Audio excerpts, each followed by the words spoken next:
And what better way to keep the fire burning than to have not one but two gridiron battles for you today. All season long, BC and Montreal have been on a collision course. And what else would you expect from the top two teams in the land? I don't really think you can get any more fired up for another football game. The fact that we're playing the best team in the league also adds excitement. You can say that again. Who wouldn't be excited about this possible Grey Cup preview? Well, wait a second. There's a couple of teams in the West that have a different view of who's going to be fighting for the Cup this year.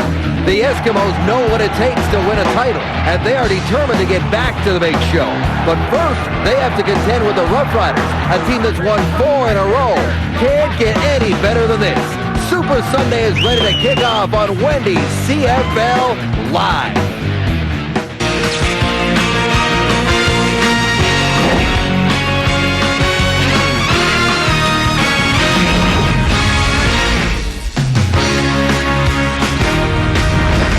Two games for you today. We are going to begin at Molson Stadium in Montreal for the two frontrunners. All season long, the BC Lions and the Montreal Alouettes live on Wendy's CFL Live. And hi, everybody. Dave Randorf with you. Jock Climby there, Chris Schultz over there. And now for the third straight season, the Montreal Alouettes have clinched top spot in the Eastern Division, but they did not get to clinch it the way they wanted to do it. By virtue of a Toronto Argonauts loss yesterday to Calgary, Montreal gets top spot, but the fact is they've lost 2 in a row, and by their lofty standards, that's a huge slump. Meanwhile, BC has lost 2 of their last 3, and the question everybody's been asking all week out west, Jock, who's going to start at quarterback? Printers? Dickinson?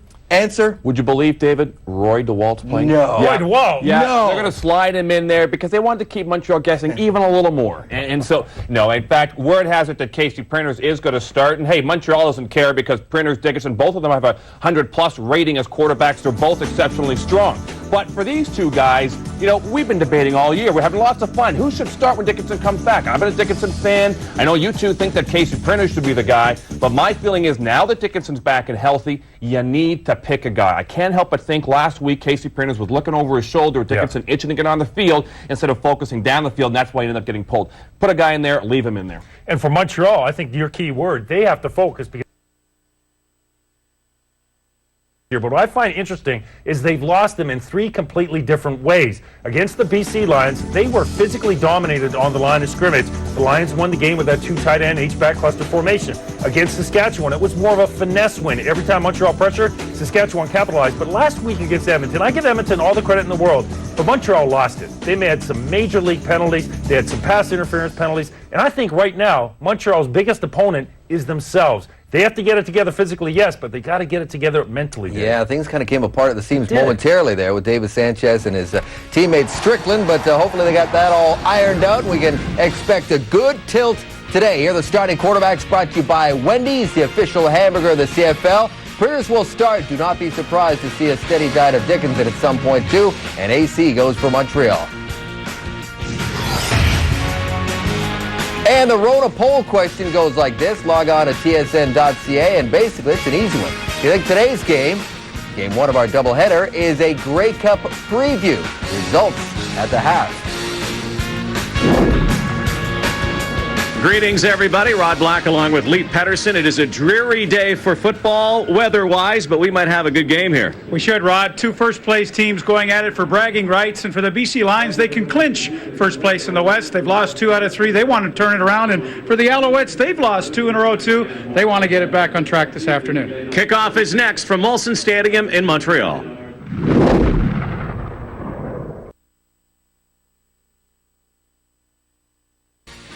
Linda Balducci of Burnaby, BC. You could win a 50-inch Prima Plasma TV if a kickoff is returned for a touchdown in today's game, thanks to Safeway's Touchdown to Win promotion. And if a second kickoff is returned, Linda could win $1 million. And the BC Lions will kick off to open up what many are calling a Grey Cup preview, but a lot of football to come in the next month. And who will meet in Ottawa? That is the theme right now, the final couple of weeks of this CFL season. It is a miserable day. Temperature's not too bad. It's the wind and it's the rain. The wind blowing from the southwest, which will be right to left on your TV screen. So the Alouettes will have the ball and they'll have the win to open up this rematch against the BC Lions, who have beaten the Alouettes on the last 4 occasions. And you know, Wally Buono, since the Alouettes came back in 1996, the only coach to have a winning record against Don Matthews at 9-8. And for Don Matthews, he has never not been in first place in the East since they came back in 1996. 211 wins. And he would like to see his team get untracked. They say all the right things, but they have lost 2 in a row, and that's not the way you want to gear up with 3 games left in the season heading to the playoffs. And the BC Lions have also lost 2 of their last 3. The ball is on the tee, the ball is in the air. Duncan O'Mahony kicks it off, and here we go. Autry Denson up to the 44-yard line, and the Alouettes in blue on blue will start, and here comes the CFL's leading passer, Anthony Calvillo. Well, on offense, the Montreal Alouettes have a chance to have 4 receivers over 1,000 yards, but no one more dynamic getting into the end zone than Jermaine Copeland, with 8 touchdowns on the year. A very athletic offensive line. Paul Lambert, the left guard, he's as good as they come at trap blocking, getting around the corner. I love this group. That is a terrific offensive line. A lot of all-stars out there. First time throwing, though, to Ben Cahoon. And on the ground, one of the Alouettes linemen is hurt, but Anthony Calvillo, first strike to Cahoon. And so an injury right away for the Alouettes. That is not good. Let's see the BC Lions defense. And on defense, they only give up 72 yards a game on the ground. One of the reasons why their defensive tackles, rookie Dante Booker has been a great addition in the secondary. Former Montreal Alouette Mark Washington probably has been the most consistent defensive back for BC this year. Brian Chu is down. The all-star center of the Alouettes, most outstanding lineman in the Canadian Football League a couple of years ago. Vancouver-born Brian Chu. He is a big part of this line, and this could be a troubling blow right now if this is a serious injury to Brian Chu. We'll have to get an update from our sideline reporter today, Michael Whalen, but Brian Chu is on the turf, and he is in considerable pain.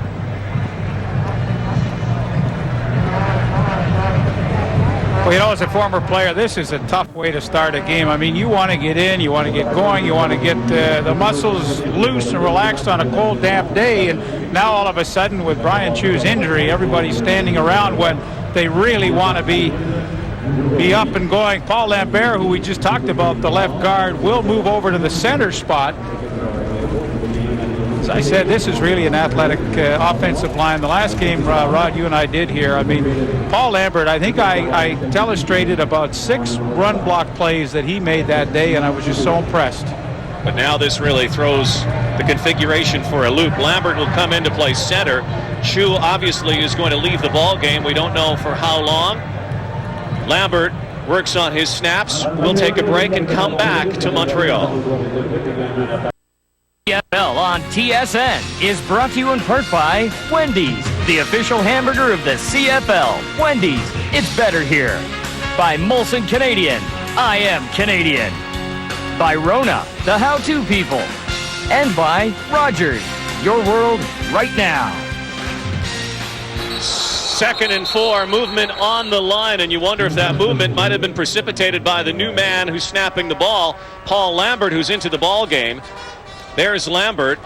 Shirko Hajirazuli will now play left guard in place of Lambert. Brian Chu has left the game. BC number 4, first down. And it's a BC penalty. Juwan Armour, linebacker, filling in for Otis Floyd for the Lions. So it's a first down for the Alouettes. But again, we cannot emphasize enough the injury to Brian Chu, and we will get an update as soon as we can from Michael Whalen. There's a handoff to Denson in the backfield. The average is about 5.2 yards a carry, and I think he just had 5.2 yards. Yeah, and Shirko Hajirazuli, the new left guard that came in, did a nice job getting a stalemate with Tyrone Williams. I mean, you got to avoid any penetration if you want to run to the outside. And the young left guard, there he is, 55, put into duty early in this game. And, boy, he did a terrific job there. And they get, again, 7 yards, 2 first downs for 2 first down plays for the Alouettes and positive yardage each time. Again, 2nd and 4. Calvillo in the shotgun. Denson in the backfield. Calvillo throwing. And a catch made, and a beauty by Sylvain Girard.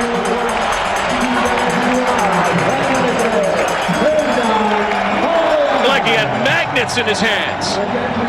Wow, the 21st catch on the season for Sylvain Girard is an absolute beauty. Watch this right here. The right hand goes out. It's like he's got a ton of stick-em on there because it comes in. Sam Young, there's nothing the corner can do on that play. That is just a terrific catch. Girard wide left this time. Calvillo throwing again, and again a movement. The Alouettes, 1st and 10 from the 39. Our umpire today is Glenn Johnson. Or Glenn Johnson's the referee. Our umpire is Dave Hutton. Montreal, number 61. Repeat, first down. Luke Fritz. Whistled that time. The Alouettes, when they score first, Leif Pettersson, and they've scored first 8 times this season, are 7-1. And they have been dynamite here at their own stadium. In fact, they've been undefeated at home. Calvillo takes off on the quarterback draw.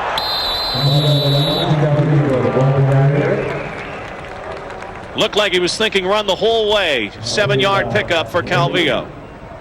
You know, this is a great read by Anthony Calvillo because he runs 3 receivers to each side of the field, and BC reacts very quickly. They actually drop off right here and only rush 3 people. When you do that as a quarterback, you're just inviting the quarterback draw. They run it perfectly. The right play, good execution by Calvillo. Calvillo throwing again on 2nd and 8. Wide out, wide open. Jermaine Copeland stepped out of bounds, but he has a first down. That's a matchup that Montreal will take all day long. Deshaun Austin, number 24, and Jermaine Copeland to the wide side of the field. I mean, that is a lot for a defensive back to cover. Copeland to the left of your screen with all kinds of room to work on Austin. I'm telling you, that is a tall order to stay with him. He makes it look awfully easy, and on a 1st and 15 situation, Montreal picks up their third first down rather easily.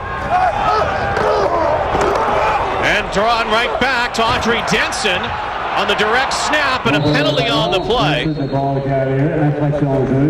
So Paul Lambert comes in at center, and already a little trickery from the Alouettes as the snap goes back to Audrey Denson. We'll see what the penalties is right here. Holding. Montreal, number 82. Repeat, first down. It's Kwame Cavill. You know, Rod, I'm sure we're going to get into the penalties that Montreal has taken in the last few games that they've lost, but already, you know, on this opening drive, they've put themselves in tough situations. 1st and 15 against a very good BC Lion defense that ranks number 4 in the league, but now 1st and 20. I mean, these are tough situations to convert. Most penalized team in the Canadian Football League, the Montreal Alouettes. Calvillo, wide out again, catch made. Jermaine Copeland. Pickup of 5, so still another 15 yards to go for a first down for the Owls. Well, the Montreal Alouettes have a chance to make CFL history this year with 4 receivers potentially to have over 1,000 yards. Copeland, Cavill, Cahoon, and Thyron Anderson all have an opportunity. The outside shot is Cavill. He averages about 56 yards a game. He may do it, but they have to have a good offensive day to have any chance today. Calvillo over the middle to Cahoon. And that's close to a first down. It just might move the chains. May require a measurement. I think it's close enough that they'll probably gamble for it, but I mean, first down and 20, you get a few yards on the first down play, and now watch Ben Cahoon work to the outside. He lets everybody clear out for him and then back in, and there's no way they could stay with him, and he's about a yard away from converting yet another 2nd and long situation for the Alouette offense. And when you can do this on a consistent basis, you know you're functioning at an extremely high level. Well, Anthony Calvillo, now 8th in the CFL on the all-time passing list, has a lot of weaponry, offensive weaponry, and they are just shy about Less than a yard, it looks like. And you know, Rod, when you go back to that formation, we saw the ISO of Ben Cahoon. When you go quads to the field, often you have to have a linebacker cover a quick receiver. They got a good matchup on Carl Kidd with Cahoon there, and he beat Kidd quite easily.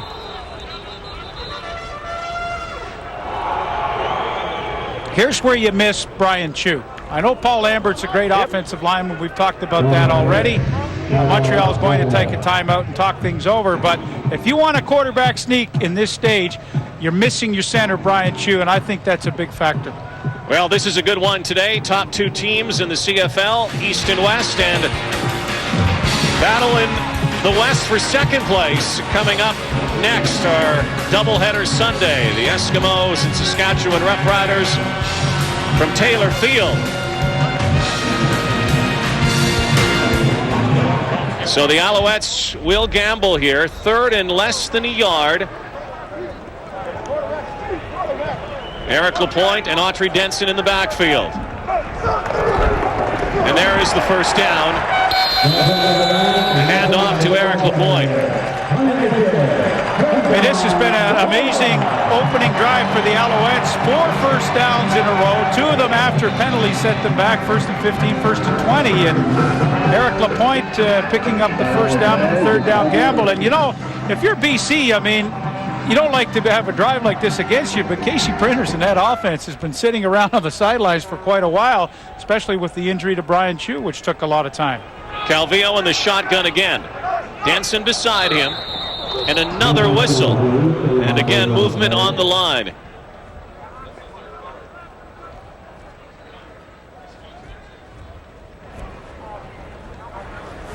Procedure, Montreal, number 61. Repeat first down. That's Luke Fritz again. So a couple of penalties to 61 in black. The Alouettes wearing those black jerseys today with the blue numbers. And the BC Lions on first and 15 now counter quickly. They take out a lineman, number 17, Derek Lewis, comes in as a nickel back, so a 3-man front for the BC Lions, and they've got to do something. Montreal's made it look awfully easy so far in this game. Calvillo again to the sideline. Catch made. Kwame Cavill.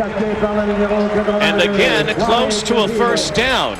And again, it's Deshaun Austin they pick on, number 24, the inside safety for the BC Lions. Copeland with a big play earlier, and now Kwame Cavill with a pretty easy out pattern on Austin, and you're going to have a good look at it right here. There's 82 Cavill, a little rub, and that's why he got so open. How do the referees miss that one? Second down and 2 from the 5. Denson. And he is stuffed in a big way. Mawuko Tebenyo, big lineman for the Lions. Boy, the leading tackler for the BC Lions in the middle, Barron Simpson. He makes a heck of a play right here. Looks like Alouettes just moving. See how he ducks the block of the left guard. Haji Rasuli so easily gets in, and Denson had no chance, but super quickness by Simpson in the middle. So that brings on Matt Kellett. They will not go on this third down play, so close to the post. Matt Kellett wearing those special glasses. He's back in the lineup. First kick is through the uprights. We'll tell you more about Kellett as he comes back to the lineup. 3-0 Als early.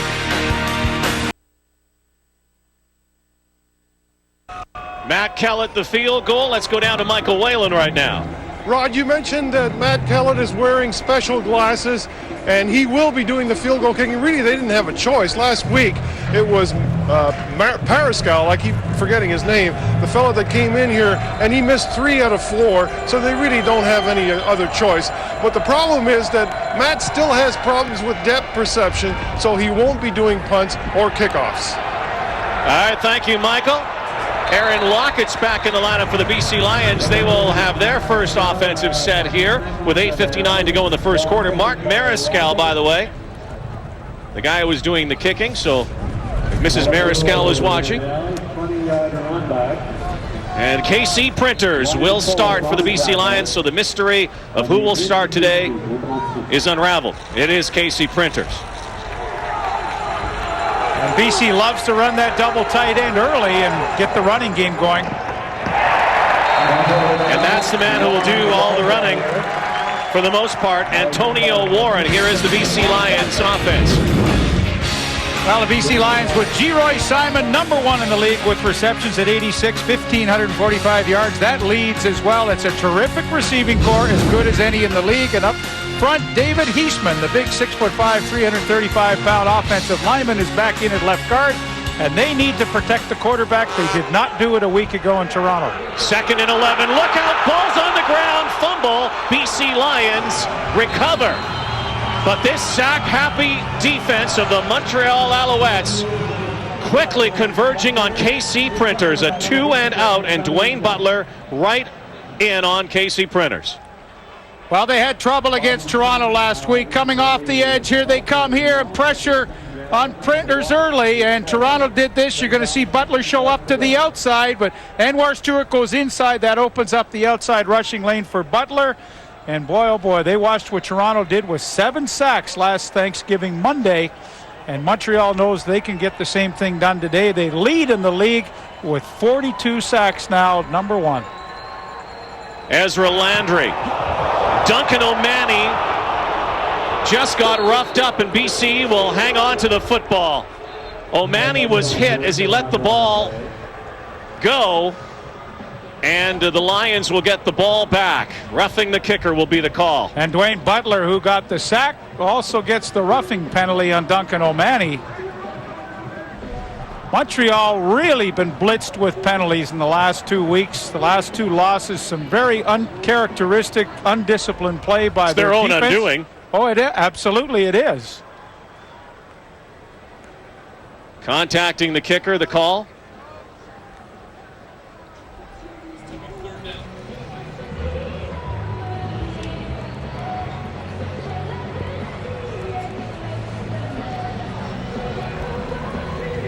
And because it's only a 10-yard penalty, and there was such a big loss earlier, Montreal number 25, repeat 3rd down. O'Mahony will kick it again, and you can rest assured that he will try to get it off a little quicker this time, because the Owls will be coming once again. Here it was. Little bobble snap, and there's the contact.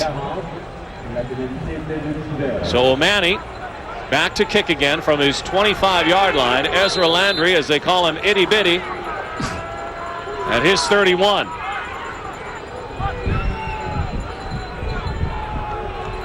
A guy who is a threat to take it back every time, Ezra Landry. That's one, a high snap. O'Mahony gets it away, bouncing at the 40.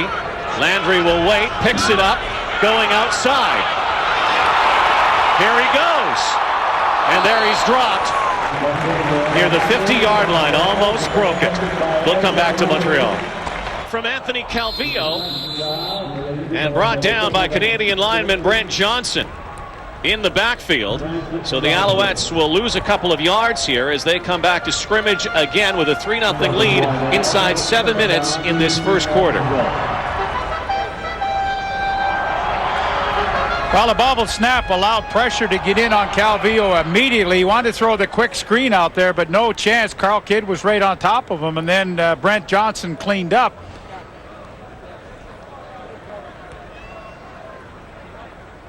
Calvillo backpedals, feels some heat, throws it downfield for Girard, who has it.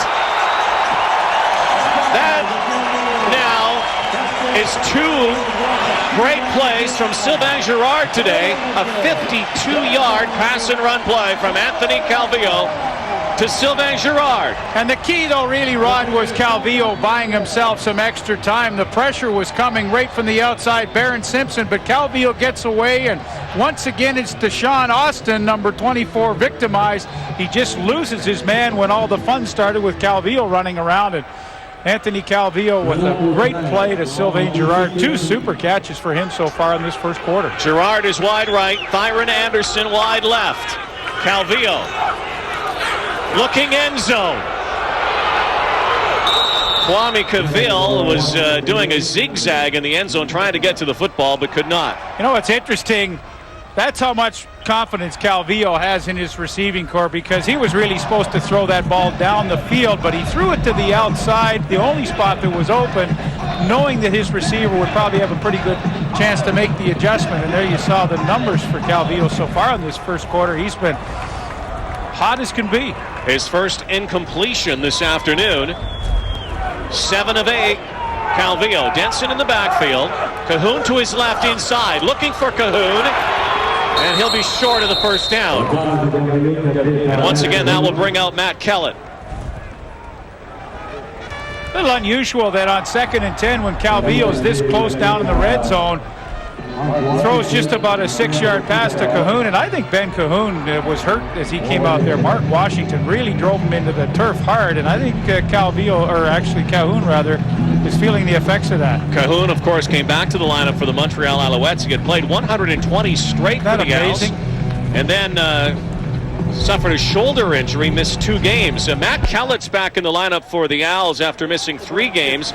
He had an eye infection, has had blurred vision. He actually kicked for a couple of games with an eye patch. You can see some of the fog, condensation on his glasses, but these are just chip shots so far for Kellett, the former BC Lion kicker today. It's Kellett 6, the Lions 0. Later tonight, Sunday Night Football on TSN, NFL style, on high def. Dante Culpepper, Randy Moss and the Vikings in New Orleans to play the Saints. Of course, after this ball game, more CFL action, Edmonton and Saskatchewan. Right now, the BC Lions trailing the Montreal Alouettes 6-0. Mark Mariscal handling the kickoff duties. He's been the field goal kicker the last few games in place of Matt Kellett. He'll do the kicking and punting today, and a kickoff of 61 yards and a return of 20 yards. So the BC Lions and KC Printers back at work again. A 2-and-out last time. Yeah, they've only had 2 offensive plays, and we're almost down to 5 minutes in the first quarter. And I think if you're BC, the way Montreal has moved the football here, you're very happy that it's only 6-0, and they're just one good drive away from taking the lead in this game. But they've got to settle down. They're on the road. It's a tough place to play, but KC Printers has to put some first downs together. Antonio Warren stopped. Let's take a look at the Owls defense. I don't think there's any question. The vocal leader on this defense in their front 7 is Tim Strickland, number 38. And well, he took some players to task last week when they were losing, and he's the guy that has to get it done this afternoon. On the corner, Davis Sanchez, he's got to bounce back from a very frustrating game in Edmonton last week where he took an interference call and then 3 objectionable conduct penalties. They have to have more discipline. Printers incomplete, another 2-and-out. Our starting lineups brought to you by Tums. Tums tackles heartburn fast. Davis Sanchez has to keep his cool today. Lost a little bit of his composure last week, not only with the officials, but also with a teammate, Tim Strickland. There's Sanchez. Well, he's a great corner, and, you just have to play football and forget about all the other stuff. And the defense is obviously off to a great start. The BC Lions, only 4 plays so far in this first quarter, and, you start thinking, the worst thing I'm going to do, obviously, is not score any points, but I'm going to wear the heck out of my defense early in this game. Strickland. They've had 2 long trips back east. I mean, Toronto last week and now back in Montreal a few days later. Now Ezra Landry at his 30. Landry, stutter step, look out here. Landry still on his feet. Landry to the 30. Landry could go to the end zone. And he stopped at the 1. 79-yard return from itty-bitty Ezra Landry. No flags on the play.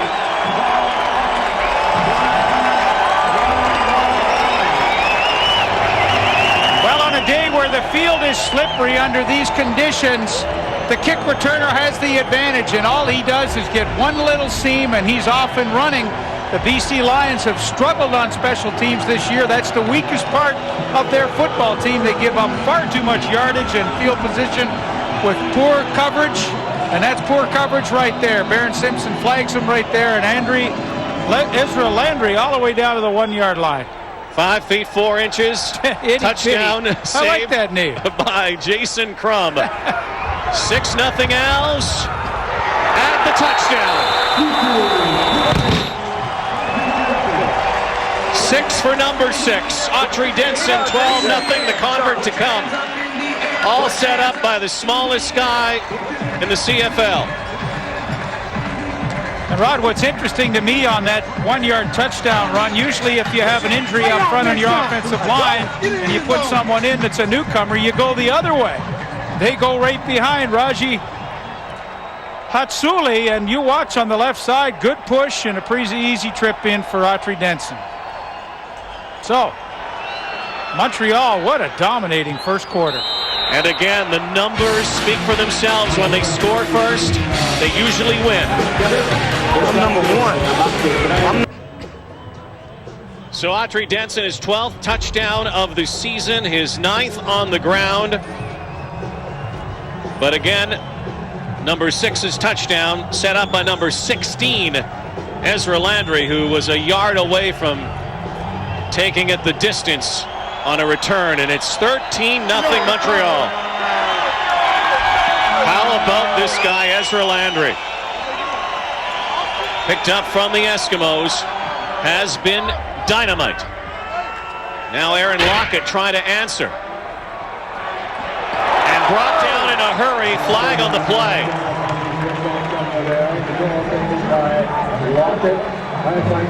Well, I think it's worth another look at Ezra Landry's terrific return here. The footing a little tough.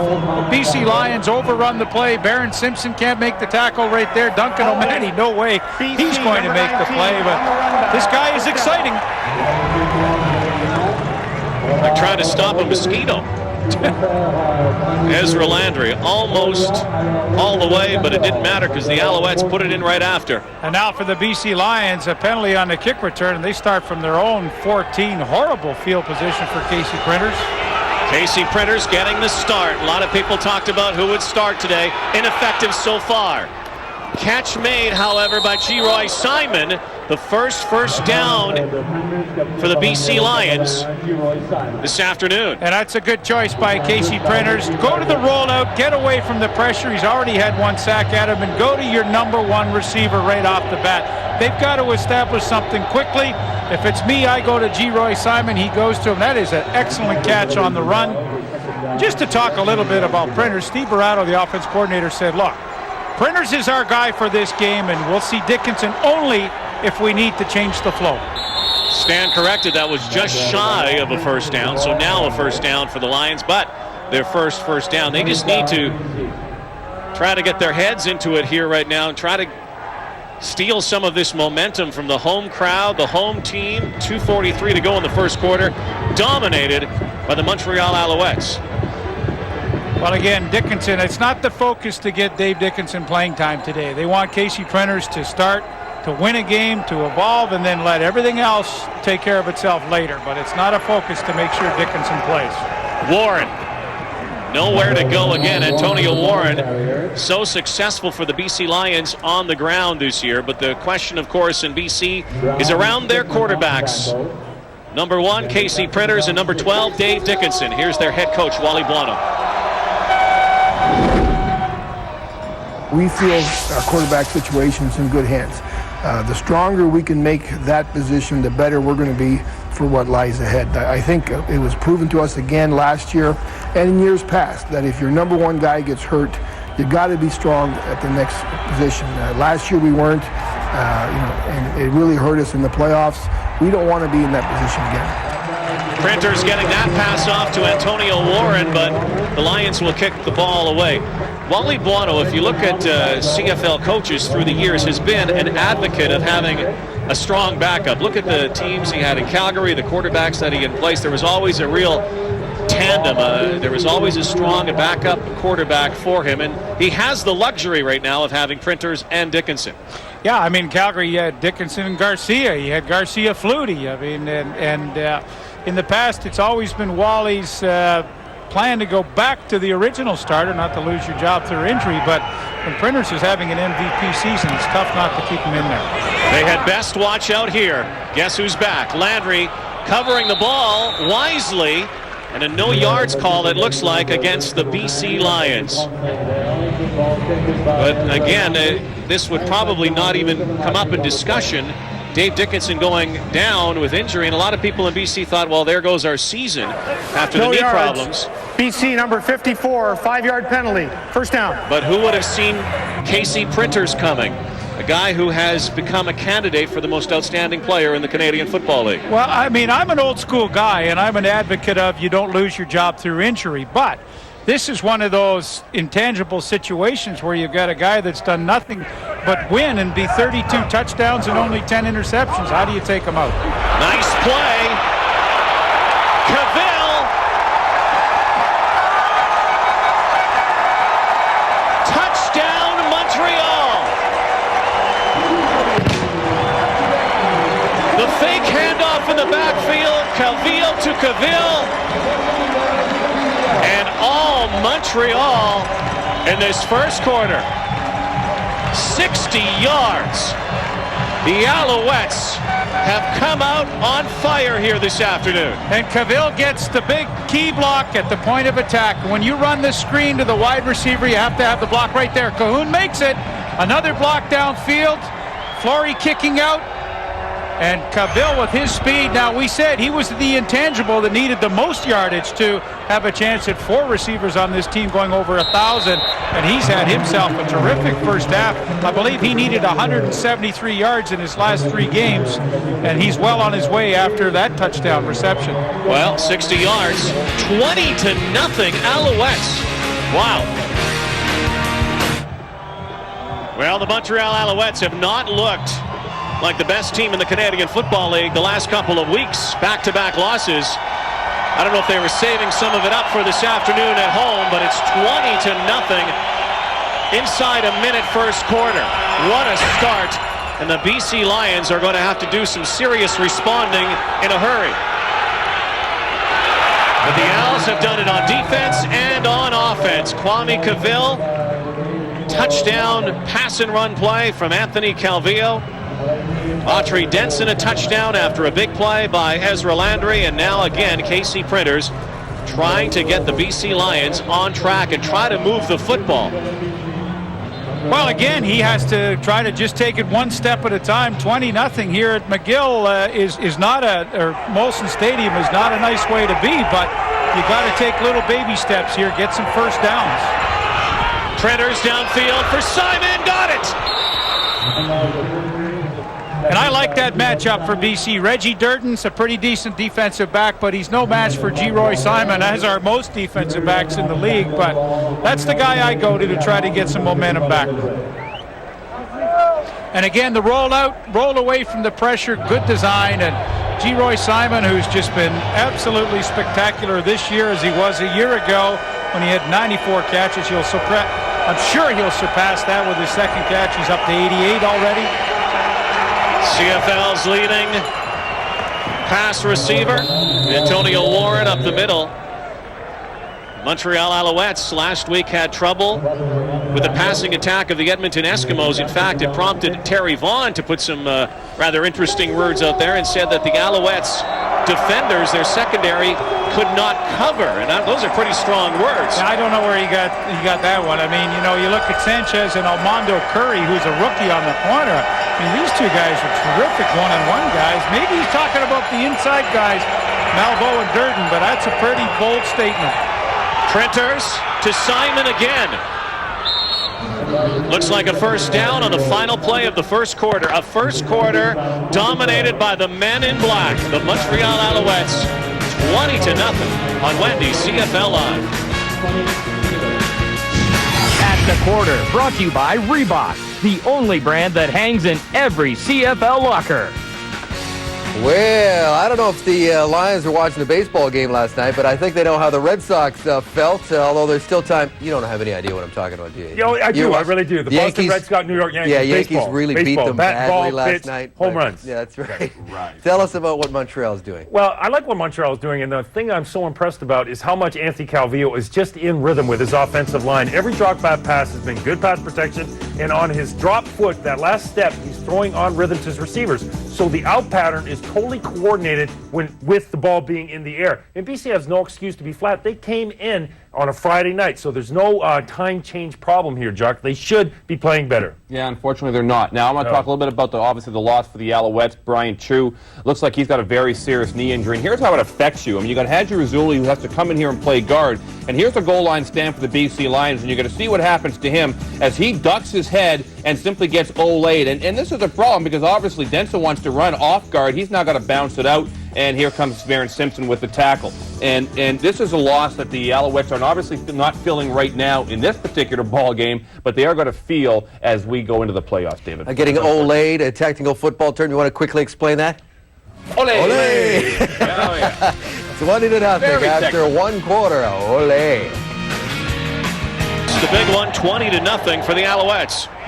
Yeah, and really the three first downs of the BC Lions came in almost inside the last minute of the quarter. I mean, totally dominant quarter for the Montreal Alouettes and full measure for their 20-0 lead. Printers rolling right with room. Casey Printers. Whoa. Very close to another first down. And that was a designed run with no question at all. He had the guards out front pulling, and Casey Printers, who's a terrifically mobile, agile, and quick quarterback, just said, I may have to get some offense going with my feet as well. He's had some nice completions to Geroy Simon, but this, make no mistake, is a run all the way, and a good run. And again, the difference between Casey Printers and Dave Dickinson, the ability, of course, to scramble like that. And in a game like today with so much pressure, he has to. Flag on the field.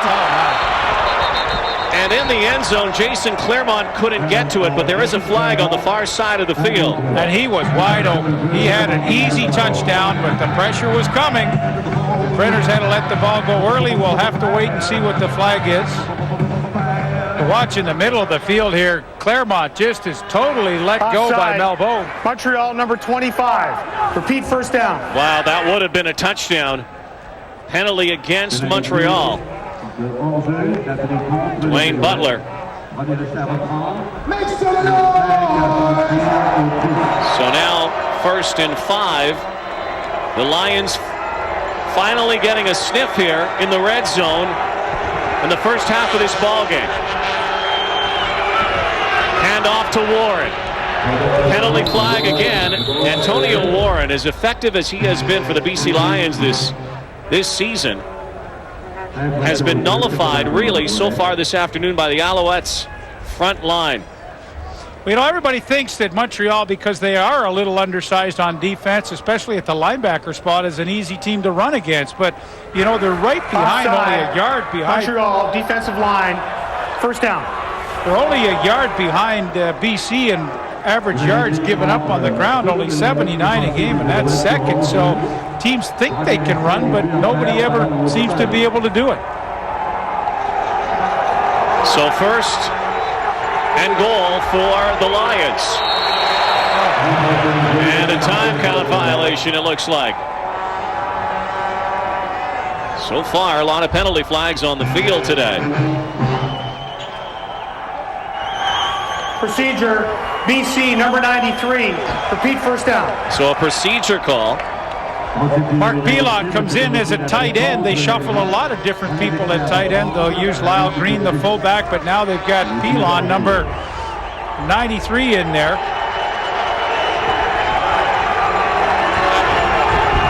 Printers again. Warren again, but nowhere to go again. Kevin Johnson in on the tackle. Most outstanding defensive player in the CFL East a year ago. Boy, he comes right up through here. Watch the trap block, and there's Johnson to come in and stuff the play. But, I mean, this is great run defense. Watch how he searches his out, comes back against the grain. I mean, the trap was stuffed to begin with, but that is tremendous mobility from your middle linebacker. So a great stand here from the Alouettes. Can the Lions find the end zone? 8th play of this drive. Printers, end zone wide open. Ryan Thelwell Thelwell, touchdown, BC's on the board. And boy, did they need to capitalize on that drive. It was an excellent drive, mixed up well, some good catches by G. Simon. It began in the first quarter. It ends here in the second quarter with Ryan Thelwell's touchdown reception, his 6th of the year. But my oh my, BC needed to take advantage of their good field position, and they do. Another coverage breakdown. Should have had a touchdown to Claremont earlier, but the Montreal secondary making some mistakes. And BC, more than anybody, will give you multiple formation looks, and they're designed to confuse, and they did. Duncan O'Mahony, point after. Lions are on the board in Montreal. This winter, don't let the weather get the best of you. Fight back with a new Michelin X Ice tire. Available now at Canadian Tire. You know that weather's coming soon, too. It's a rainy day today in Montreal, and Ryan Thelwell puts the Lions on the board in this damp stadium. 20-7. Keeping the ball away from Ezra Landry. Autry Denson fighting off a couple of tackles and got a lot more than he should have. And the Montreal Alouettes will scrimmage from there, 43. Paul Lambert is the center right now. He is not the starting center. Let's go back to the first quarter. First play from scrimmage, and watch number 68, Brian Chew. There's Chew in the middle there, and he just gets caved in by Lambert, who got pushed into him. And Brian Chew has not come back or returned, and that looks like a pretty serious knee injury. Tough break. One of the 5 All-Stars, all CFL All-Stars last year was Brian Chew. They were all on offense, 3 from the offensive line a year ago. Calvillo firing. Kwame Cavill again trying to inch closer to 1,000 yards. We talked about that number. The 4 players never have 4 receivers for a team gone over 1,000 yards altogether. Here's the play. Pretty easy. Go down about 7 yards, stop, let them get the drops, and that's a pretty easy ball to complete. And Kwame Cavill, who said in the paper this morning, kind of tongue-in-cheek, hey, I'm the primary receiver on every play. It's just sometimes they have to go to the other guys. But he has been the primary receiver here in this first half. What an arsenal for Anthony Calvillo. And again, Cavill out of bounds, and a flag on the play. They're going to call Dave Stalin, number 88, for a pick there. And as he went downfield, he just ran into the defensive back, picked off the defensive back so he couldn't make the play. And boy, Montreal could have got called on that earlier in this game.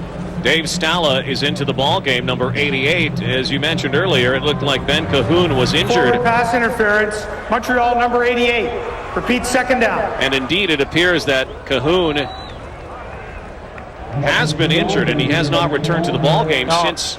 He took a hit on the sidelines from Mark Washington, and there's Ben Cahoon right there, and you could just tell he wasn't right, and he's so close to that 1,000-yard mark, but he may not come back in today. And here's the thing for the Alouettes. It's an important game today, but it is not paramount for them to win any of the games going in. They have already clinched first place in the East. Sylvain Girard's had a good game today. The thing about the Alouettes, though, notoriously over the last 3 seasons, when fall comes around, they fall in the regular season, and they've stumbled into the playoffs. Now, they have got to the Grey Cup game and to a Grey Cup, but they have not played well in the regular season down the stretch.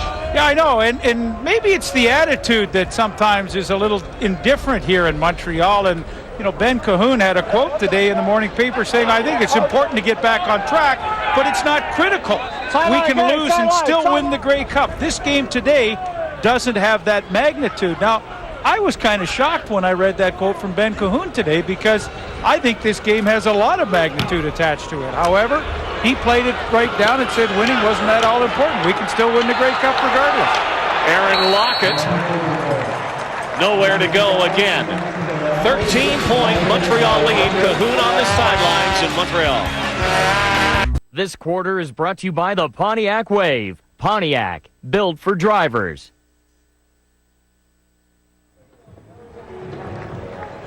Tim Strickland, Davis Sanchez back on speaking terms. They were the Bickersons last week against the Edmonton Eskimos. 20-7 Montreal. Printers trying to sprint out, drop for a loss. Kyle Curry, candidate for Rookie of the Year. There's Strickland. And last week against the Eskimos, this happened. Well, this is the interference penalty that Davis Sanchez takes. Now, he can't believe it. I mean, that's interference all the way. Take your medal, big deal. One penalty. But he goes snaky, and he takes 3 objectionable conduct penalties in a row, and his teammates didn't like it. Well, one teammate in particular, Strickland. Printers misfiring. G-Roy Simon open over the middle, and once again, Duncan O'Mahony will have to kick the ball away for the BC Lions. Now, you've had disagreements before with players. Not many. But is that Davis Sanchez seemed to downplay the disagreement with Tim Strickland, and this is what he had to say. If you watch one of our games, we fight on the sideline all the time. All of us do, and we'll fight because we're competitive guys, and we get on each other because we expect a lot out of each other. And as soon as it's done, it's always good. Get all excited. Get all excited. Well, he does get excited. Trying to keep it away from Landry, and they do it down the sidelines. A good kick there from Duncan O'Mahony. So that's what Davis Sanchez had to say. Let's see what the other side had to say. Here's Tim Strickland. When it happened, we was trying to calm him down. And the thing that really kept the team upset, that he kept going with it. But Sanchez is a fiery guy. When after that happened, we hugged and shook hands. It wasn't nothing carried on. Just the media tried to make it seem like me and him were enemies, but we're not. We hang out all the time, so it's nothing like that. We're just two competitive guys, and I can understand why he was mad too after looking at the film. But there was no reason for us to get out of hand the way it did. Well, so differing points of view, teammates, but again, disagreements happen. Landry out of the backfield and swallowed up. Dante Booker. On alert! And there's Strickland. Yeah, and I believe that there's no hard feelings. Hey, that stuff happens all the time. Not a big deal. And Sanchez lost his cool, and his teammate, who was the captain on that defense, said, hey, it's about time you got your act together. And Sanchez didn't like it. Too bad. But will it affect how they play together? Not one bit. Tim Strickland also said this week they needed better work habits in practice and got it. It's been showing so far today. Wide open downfield. Jermaine Copeland. Another big play from the Alouettes. They have been the big play Alouettes so far today.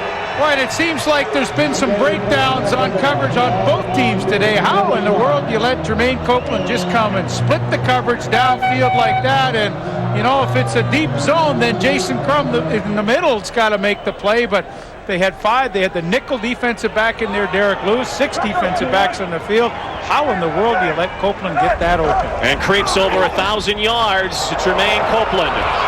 Ball taken away. Dante Marsh took it away. BC Lions with a huge turnover as Thyron Anderson on his first catch of the afternoon coughs it up.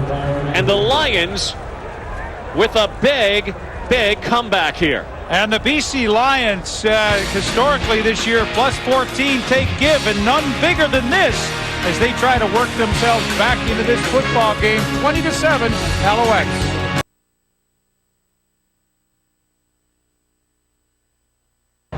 Well, it is Frito's Fandemonium Day today. One ultimate Alouettes fan will win a trip to the Grey Cup game in Ottawa in a month. I don't know if dogs actually qualify, but there are some crazy fans here having some fun. We'll let you know who won a little later. BC Lions, after the turnover, the first of the afternoon, Thyron Anderson had his pocket picked by Dante Marsh. And so the Lions scored on their last possession. Casey Printers engineering a drive. And they are calling that a fumble. Again, Anderson was down, and then Marsh just took the ball right out of his hands, scurried up the sidelines. 2nd and 6. Printers in trouble. Gets out of it.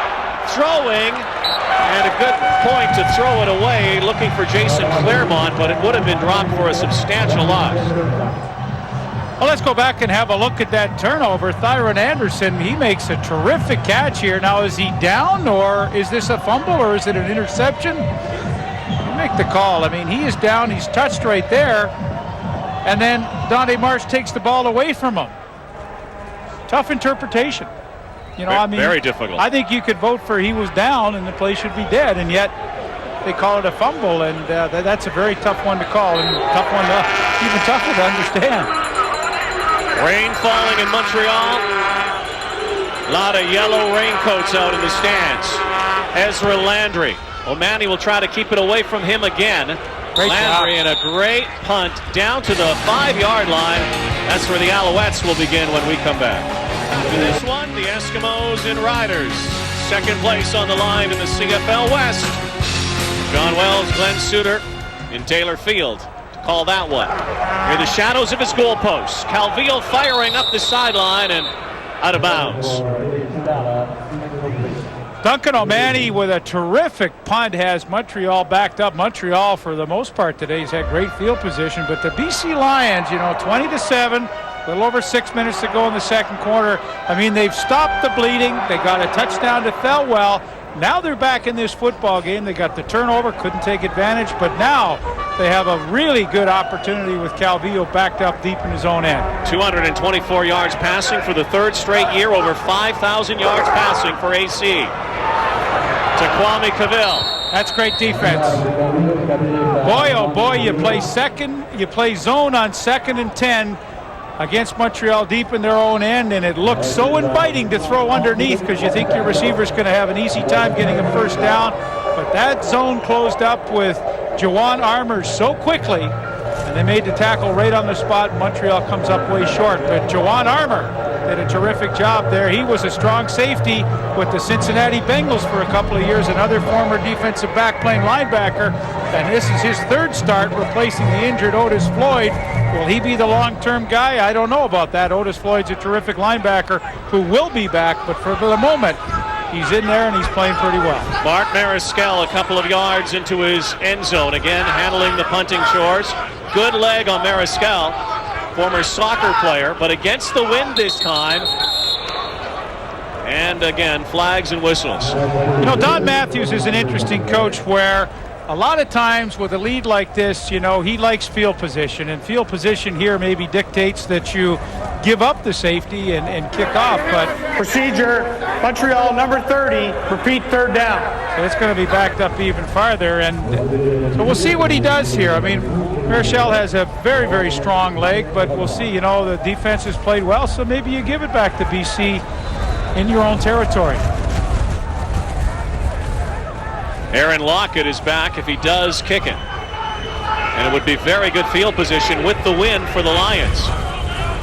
All the scoring has been done predominantly with the wind. And again, trying to draw the Lions, it looked like.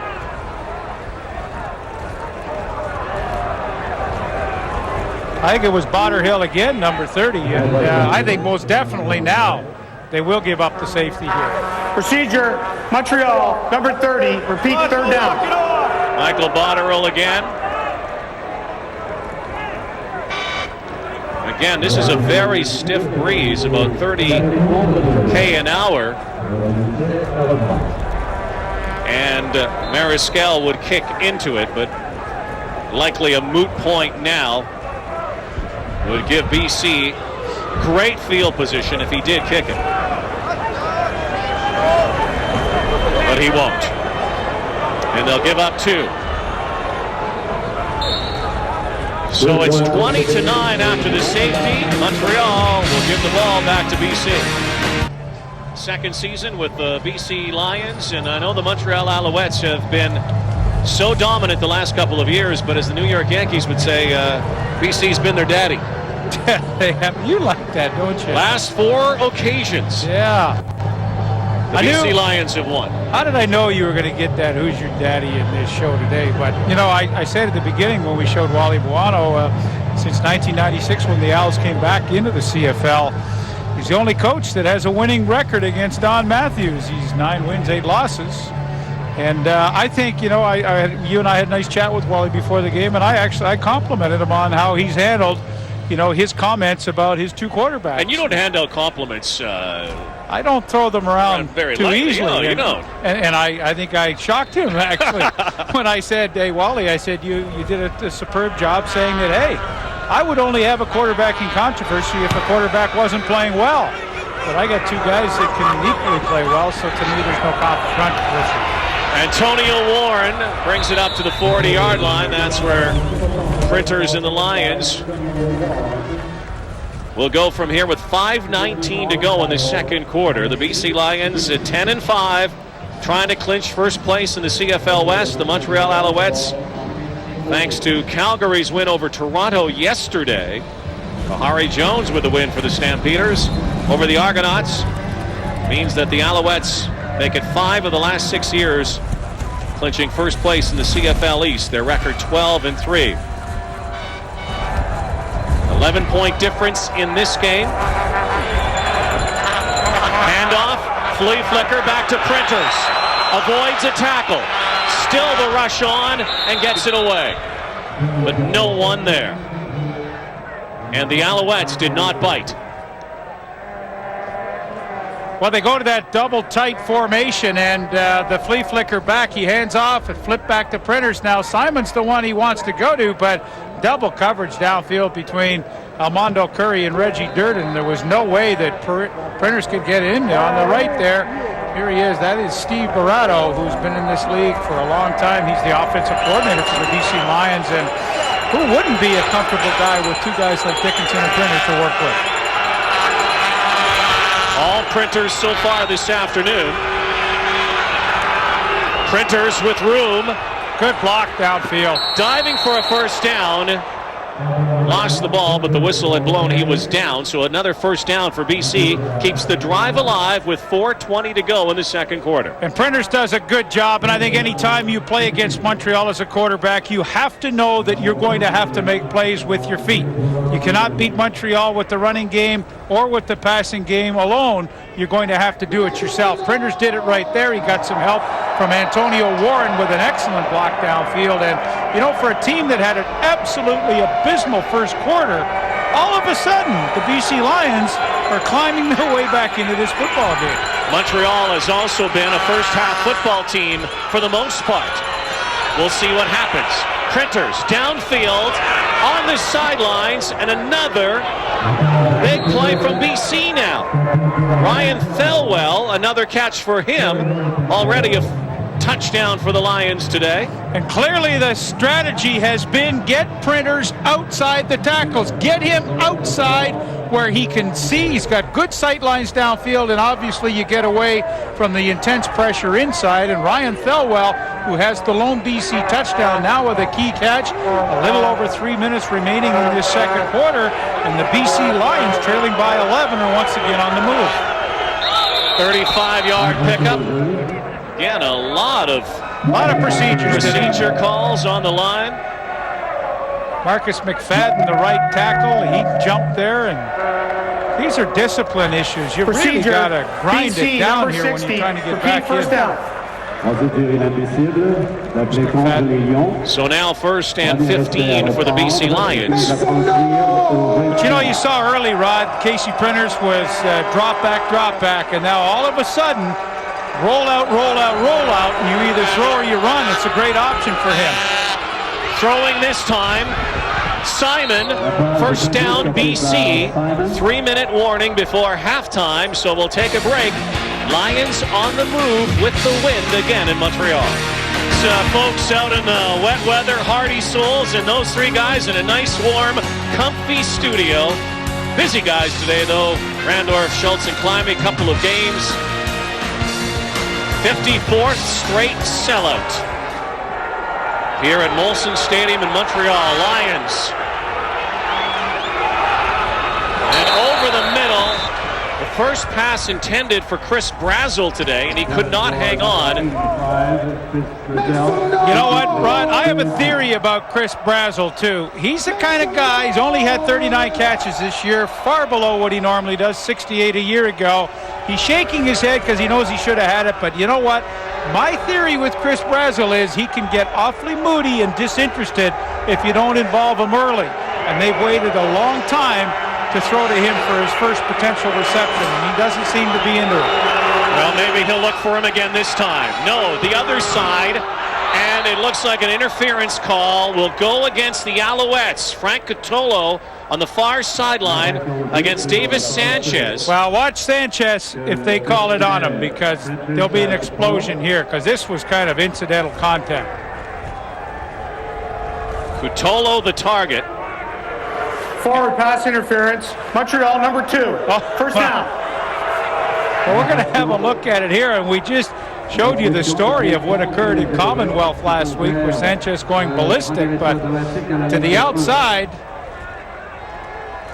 Boy, I'll tell you, I didn't see it. It must have occurred before we caught it, but. Are they going to give it to him? Looked like he was over the goal line, but no signal from the officials. And consequently, no touchdown. Second down. So it'll be 2nd and goal for KC Printers. Let's take a look. Well, I'll tell you what, BC jumped too. They could have been called for procedure once again. They were lucky. Dave Hutton right on the line, so a good call there from the officials. He did not get in. Printers behind center again. 2nd and goal. Flags flying, and a touchdown is signaled. Now we have to wait for the call. Printers will spike it. Oh, he was definitely in. We'll see who jumped offside.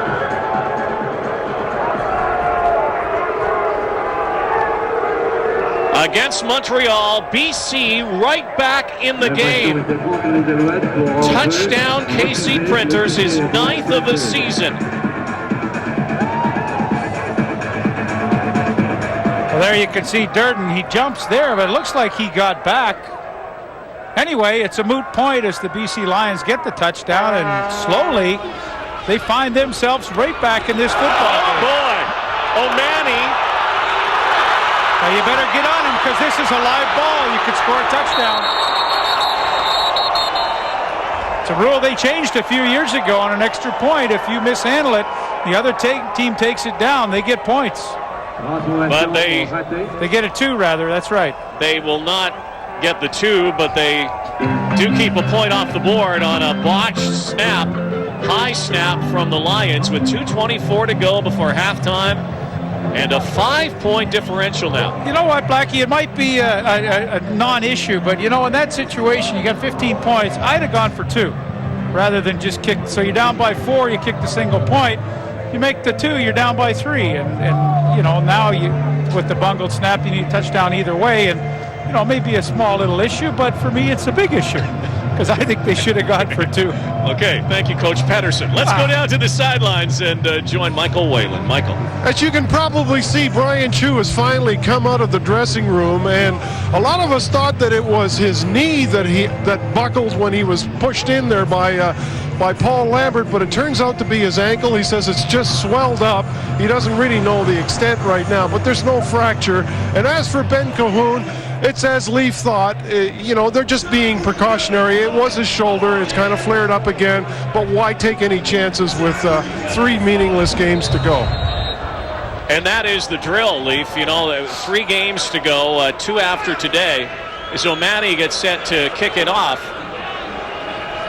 But you lose a Cahoon and you lose a Chu, suddenly you lose a couple of strong players heading to the playoffs, and might cost you getting a chance to visit the Grey Cup game again.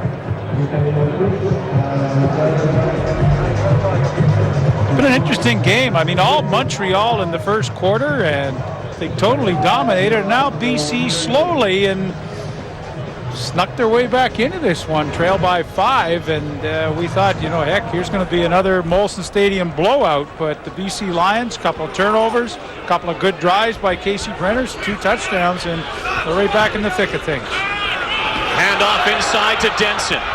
Nice play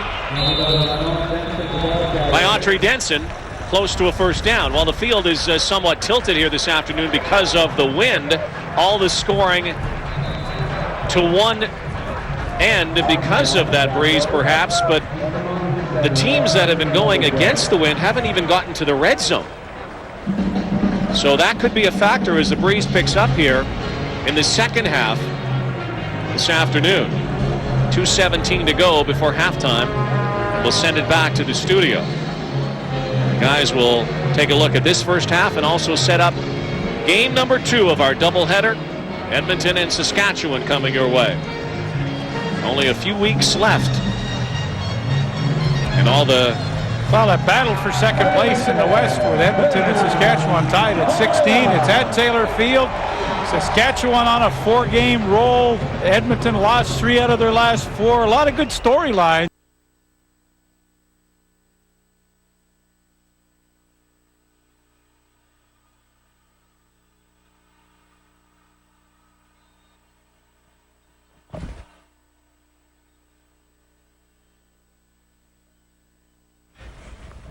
All right, we apologize for the technical difficulties. The good news is we can still see the football game, but the bad news is, Schultz, we can't hear Rod Black and Leif Pedersen at the moment. We are working on that problem as we speak with just over 2 minutes to go in the football game, and Montreal trying to regain control of a game that they had in control. I'm told the guys are back in Montreal. Hey, Rod, come in.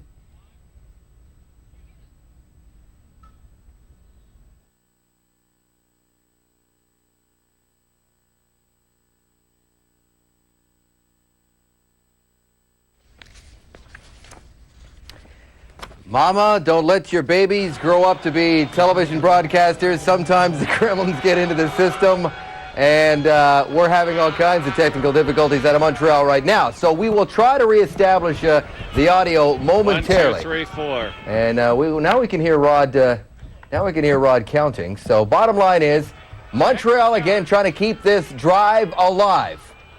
Snap back to Calvillo. Lots of time to pass. Looking deep, and he's got a man, but it is incomplete as he was trying to find Autry Denson out of the backfield. Baron Simpson breaking up the play. How about that? Baron Simpson, middle linebacker, being asked to cover Denson, who I'd say, Schultz, is a whole lot quicker. I'd say a whole lot quicker and a whole lot more used to running some kind of pattern. It's just, that kind of just shows the athletic ability of your middle linebacker for the BC Lions, Baron Simpson. Nice throw by Calvillo, though. He kind of dropped it in there, but Baron Simpson was forced to make a play in order to break up that pass. Well, he's had a great day throwing the football. His completion percentage is very strong. His Matt Kellett is perfect so far. 2 for 2, and he's going to try to add 3 more points to the scoreboard here. Kick is up, and it is right. Oh, it hit the upright. It looked as though it was headed down the middle, but he hits the upright, and Montreal will end up with nothing. So it remains a 5-point lead for the Alouettes late in the first half. Well, a minute 19, and the guys will take it at the half. They're getting a lot of pay today. Play-by-play pay. Here's Printers over the middle. Catch made. Flags on the play. Looks like Davis Sanchez might be whistled again for an infraction. Chris Brazel, his first reception. Looks like he's hobbling and hurt. Might have been an interference call over the middle. Brazel with a terrific catch, and that's Sanchez again. So our thanks to the boys in the studio for helping us out. We've gotten rid of our gremlins here in the final minute of the first half. BC Lions roaring back in the ball game. The Alouettes led 20-0 after the first quarter. Printers, running room, makes a cut, cuts the other way, and had a first down if he would have just stretched out, but actually came back and is about a yard or so shy. Here's Kevin Johnson right in the middle. He's one of the best tacklers in the league. This shows you how elusive. Here he is. Shows you how elusive Casey Printers is. Johnson overruns it. Printers cuts back. Another almost first down, about 8 yards, and Printers would love to get some more on the board with 54 remaining. And incomplete pass intended for Simon. So the Lions, 3rd and 3, will kick it away. Funny, the competitive juices of Casey Printers are really flowing. You know, in the first quarter, you know, he was 2 and out, hanging their head, nothing happening. But now, I mean, he's just points hungry right now and disappointed that he couldn't complete that first down pass. But this is a whole different game than it was about a half hour ago. Indeed. Casey Printers, 133 yards passing, nowhere near the numbers of Calvillo this afternoon. But the teams, again, going against the wind, have not been able to score. Kellett tried, hit the upright. And a bobble snap. O'Mahony quickly got it away, but couldn't angle it out of bounds. So Landry gets it and is knocked out of bounds. And knocked out with some thunder. Crowd didn't like it. Landry's up. Chris Hoople took a real shot at him on the sidelines as he was hung up. Fans don't like it, but I mean, he was still in bounds. Itty bitty. Itty bitty. I love that name. And don't miss a new episode of CSI Miami tomorrow at 10 Eastern, 9 Central, down the dial on CTV. So in this last minute, inside 40 seconds, the Alouettes will try to march. Couple of quick plays, or will they take it into the locker room? It looks like with a 5-point lead. Just take the knee. 30 seconds to go. Very interesting matchup, and might this be a matchup a month from now in the Grey Cup game? You talked about it, all of the different scenarios that are playing out for positioning in East and West. This is a year where we've seen anybody beating anybody at any different time. You know what, I honestly believe, and I'm not just saying this, that there are 4 or 5 teams that you could see in the Grey Cup in Ottawa this year. I don't think it's a clear-cut slam dunk for anybody. No, it isn't.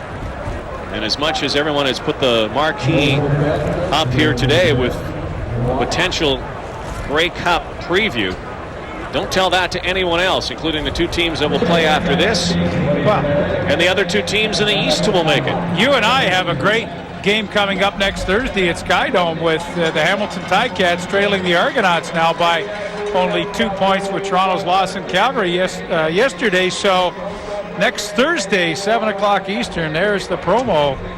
Blackie and I will do the Hamilton Tiger Cats at the Argonauts, and Hamilton with a dramatic overtime win over Ottawa the other night. I mean, what a great game that was. So that's what a turnaround for a franchise. 1-17 a year ago. 29,000 again at Ivor Wynn last Friday night. Hats off to the great fans in Hamilton. You guys have done a great job. 14 seconds to go. And there's no one back for the BC Lions. End over end kick. The closest person's the official. Fumbled. Montreal has it. There's now 4 seconds to go. There was no one back as Mariscal went to kick the ball.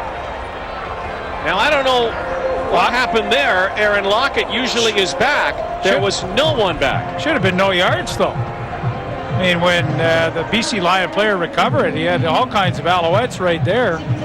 I think it should have been no yards. Well, again, with 3 seconds to go, Wally Buono shouting out to his team. Calvillo was taking the knee the last 2 possessions for Calvillo, but might air one out now on the final play of the second quarter. And he will.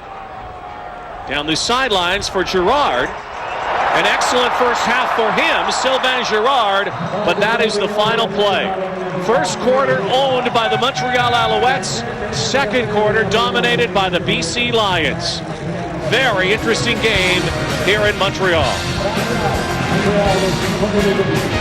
Thanks, Rod. Good to hear you again. Thanks, Leaf. Yeah, I think everybody was kind of surprised after that first quarter with these 2 teams. We expected a real kind of slugfest between 2 evenly matched squads. But keep in mind, A couple of weeks ago in Saskatchewan, Montreal blew an 18-point lead. They led 18-0 against the Rough Riders and lost that ball game. So there is a recent precedent on coming back against the Alouettes, and BC did that in the second quarter. Dave, they really did, and I was impressed with the BC Lions to maintain that mental toughness to make this game competitive. But they have to keep Casey Printers moving. They have to make sure that he has multiple ways of releasing the ball. Notice, 6 guys in the tackle box. Well, if you've got some problems with overloading the line of scrimmage, one of the best alternatives is to run away from that pressure. And notice here, right down the fullback block, Casey now has an open field and has vision. And basically all his problems in pressure are right behind him. It allows him to stay composed and complete the pass downfield. If they continue to use Casey Printers as a running quarterback, I think they'll continue to have success.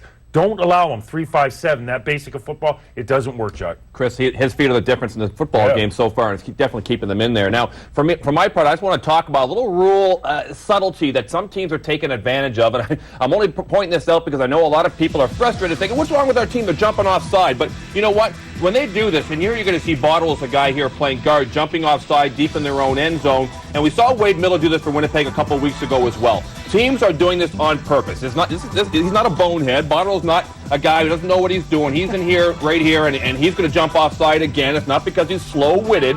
No, in fact, this is strategy, because when you're going against the wind, if you go, you can go ahead commit 2 penalties, and the clock will then restart again, so you get to burn another 20 seconds. So in effect, going against the wind, you burn 40 seconds. And I understand that hopefully the league is going to do something about that, because it's a little silly. And did you see Botterill? He knew exactly what he was doing. He goes, "Oh shucks, I'm offside. Oh, I made a mistake." Or he's thinking, everybody at home thinks I'm a bonehead. And I just made him sound like an intelligent guy. That's right, and he appreciates it very much. I think Wade Miller too. I'm sure you can send me a postcard or something. All right, we certainly appreciate your opinions at home. That's why we ask you this little Rona poll question every single time we come on. We ask you, do you think today's game between BC and Montreal is a preview of the Grey Cup, which will be played in Ottawa November 21st? Ooh, interesting. 62% say no. That is interesting.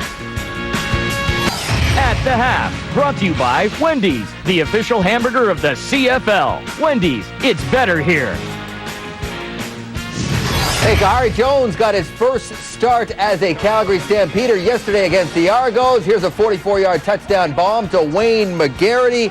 Joffrey Reynolds ran for 189 yards. Calgary gets the win 29-11. There were lots of stats we could throw you away, but the key one was 6 turnovers by Toronto, none by Calgary.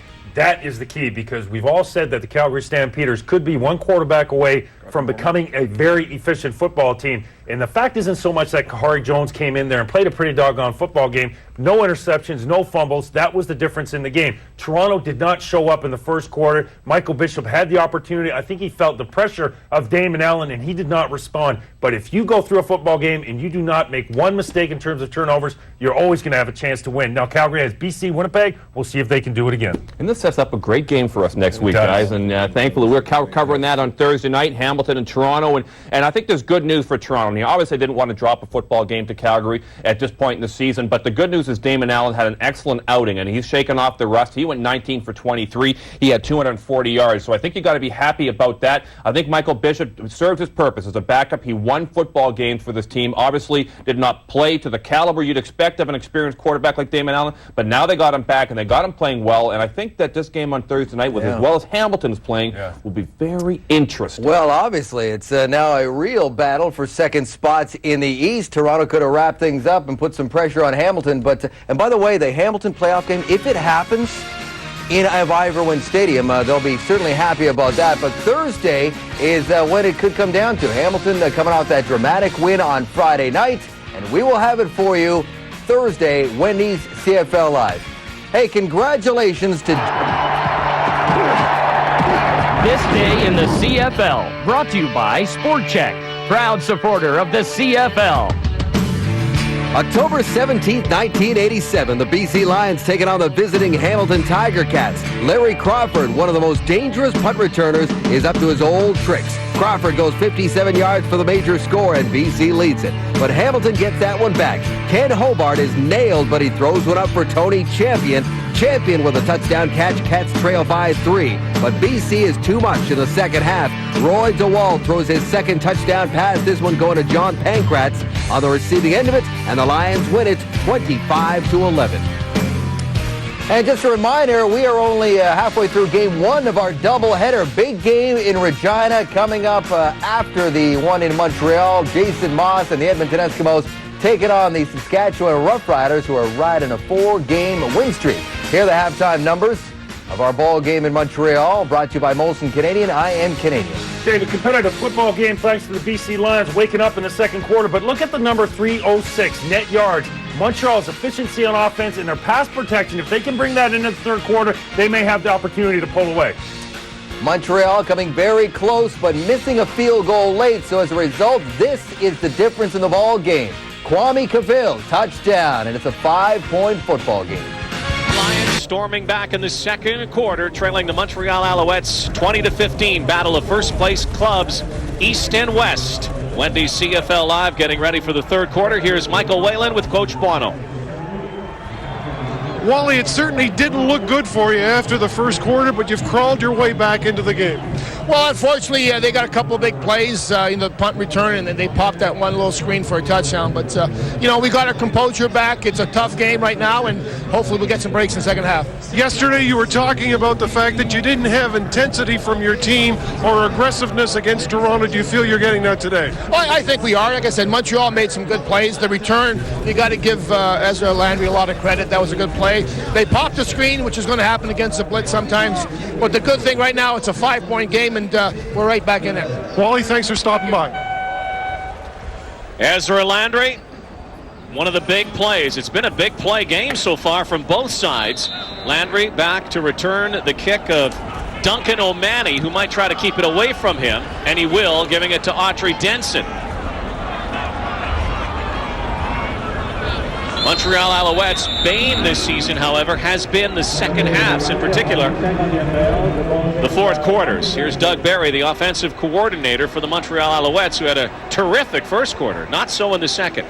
But they sure did put up a lot of yardage, and there are the possessions as they had a couple of touchdowns in that first half, but 20 points worth, enormous yardage. Doug Barry and Anthony Calvillo seem to work so well together. The Alouettes have the wind in the third quarter, but BC will get it in the fourth. All the scoring with the wind so far.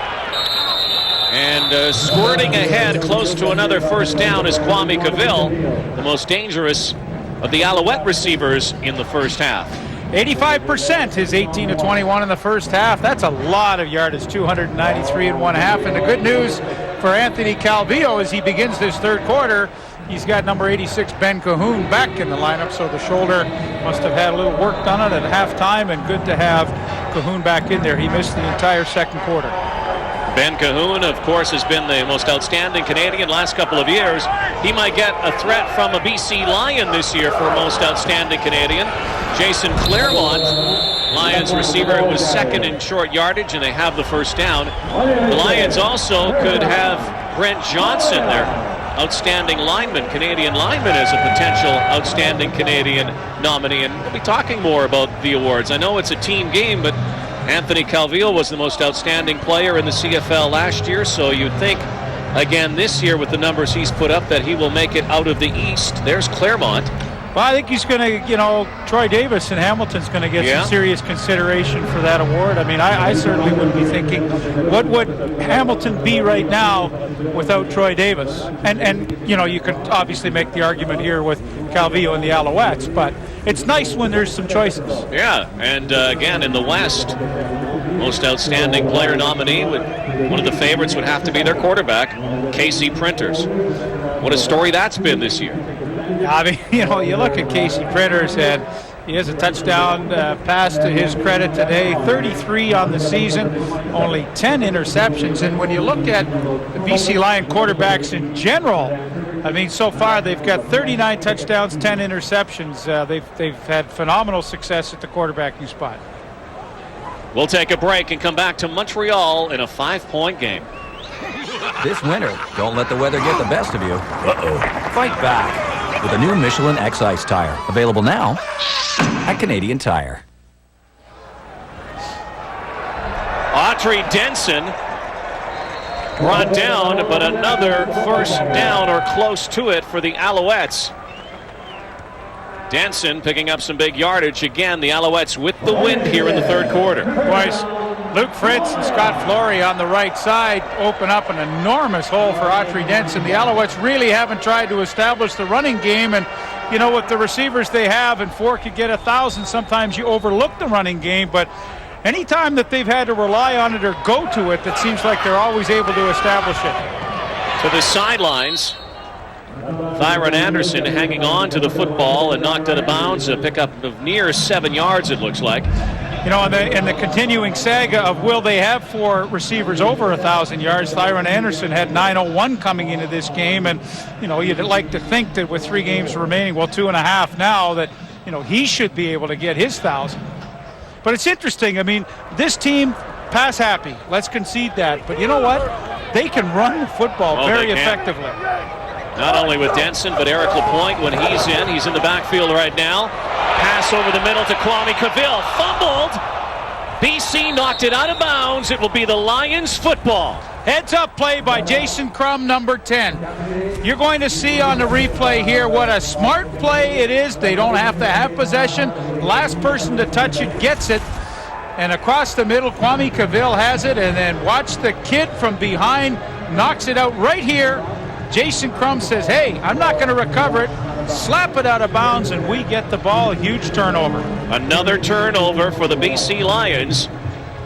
Again from a Montreal receiver. The first was Thyron Anderson, who had it stripped, and this time Kwame Cavill.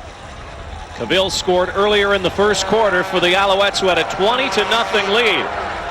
Lions get the ball back and are back in this game. Antonio Warren. No, interesting story, Rod. You know, Jason Crum made the very heads-up play to knock the ball out of bounds, but Matavius Houston was the starting safety earlier in the year. And oh, how fate can deal a blow. And Matavius Houston missed a flight to Winnipeg. They said, you're out. Jason Crum, you're in. Saskatchewan, Okanagan Jr., he's been nothing but superb ever since he's been a starter, and what a heads-up play he made right there. Well, the old saying is, be ready, be prepared when a spot opens up.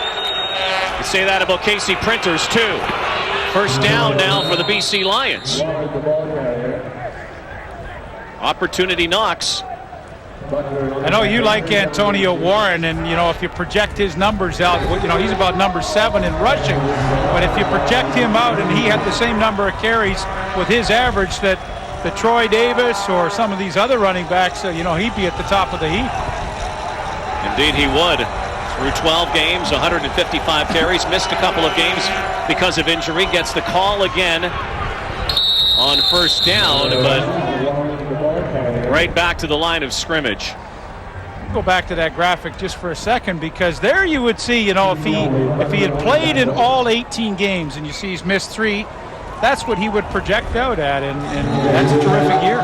It is a terrific year for Antonio Warren, who's taken over that running back spot. Calvin Anderson let go by the Lions. 2nd and 8, and now Casey Printers is going to go over and talk with Wally Buono.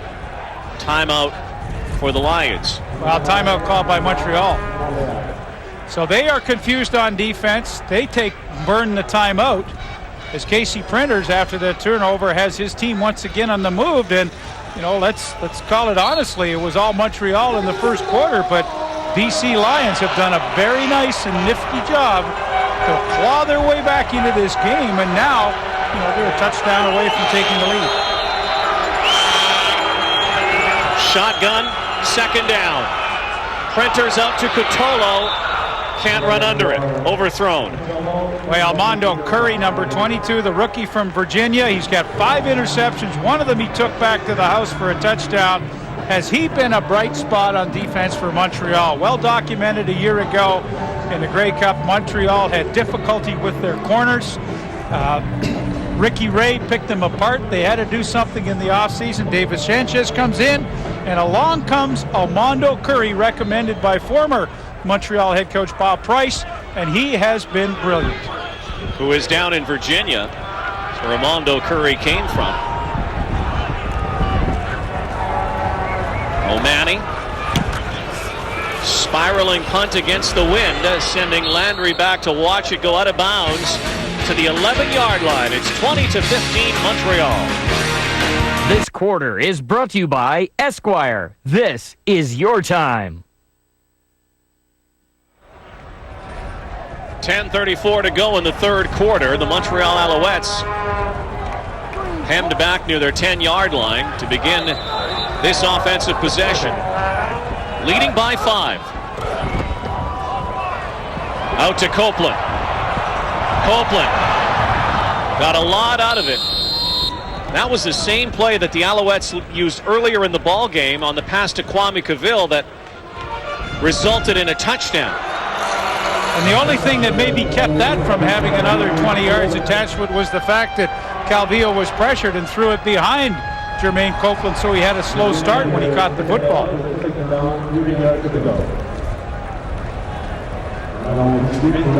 Calvillo will come over and talk with Don Matthews. Looks like another injury here.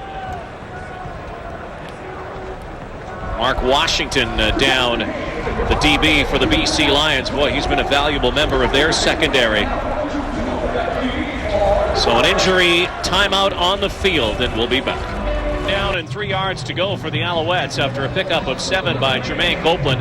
Mark Washington, the former Alouette, played here for 5 years. He's taken to the sidelines. Calvillo will be throwing. Launching over the middle. And the ball's taken away again, but the whistle blows. Bo Lewis has the football, but it looks like the officials, and they're going to talk about it. The Lions say it's their ball. Well, Ben Cahoon caught it initially, but that was great coverage. And it's BC football. Wow. Boy, second time today that the BC Lions have picked the pockets of the Alouette receivers. Earlier was Thyron Anderson losing it. Here's your look. These are tough calls. Giving it up. These are tough calls, folks. I mean, really. Was Cahoon down when the ball came loose? Was Anderson down earlier when they picked the ball away? I mean, these are very, very tough calls to make. The officials see it as it was a fumble. And these are 3 sure-handed receivers, too. And Cavill and Anderson and Cahoon. Another look, stripped away. That is so close to saying he's down, and so is the other one. I mean, you can't be critical of the call, although it's just a tough one to make. Printers with time. Will roll. End zone. No one home. First time that a team has been in the red zone going towards the west end zone here at Molson Stadium today. Well, and they did it through turnover. It wasn't because they drove it into the wind. Geroy Simon, it looked like the #1 target for Printers today was wide open, but he was backside of this play. Printers was rolling to his left, and he just didn't have time to look back and find Geroy Simon. Second down and 10. Will they be able to convert? The Lions with a touchdown could take the lead. Here comes the rush. Brought down is Printers. Rob Brown on the outside. Down goes Casey Printers, and he comes up limping. Well, he got jammed on his knee, and the Alouettes, usually you think of them bringing 5, 6 guys. They only rush 4, and Rob Brown right there. Here he comes. He's going to get the sack. Just hand fights with McFadden on the right side, the right tackle. McFadden really didn't play that play very tough, and as the Toronto Argonauts did to BC a week ago with 7 sacks, the Alouettes have had their second now today. 38-yarder for Duncan O'Mahony against the wind.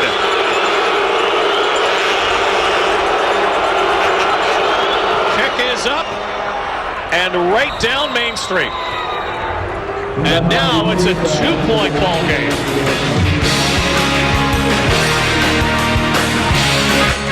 Eskimos and Riders coming up next, second half of our doubleheader.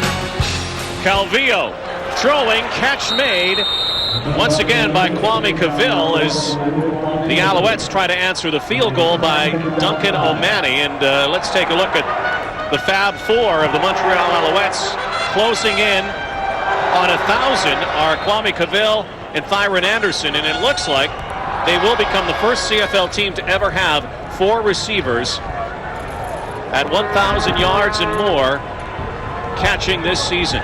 Sorry, I was going to circle Cavill. He's 108 today so far, so he's done his part. Calvillo will scamper for the first down. Slides out of bounds. Last time that a team had 3 receivers at 1,000 yards, Wally Buono coached that team. Calgary Stampeders. Can you name them?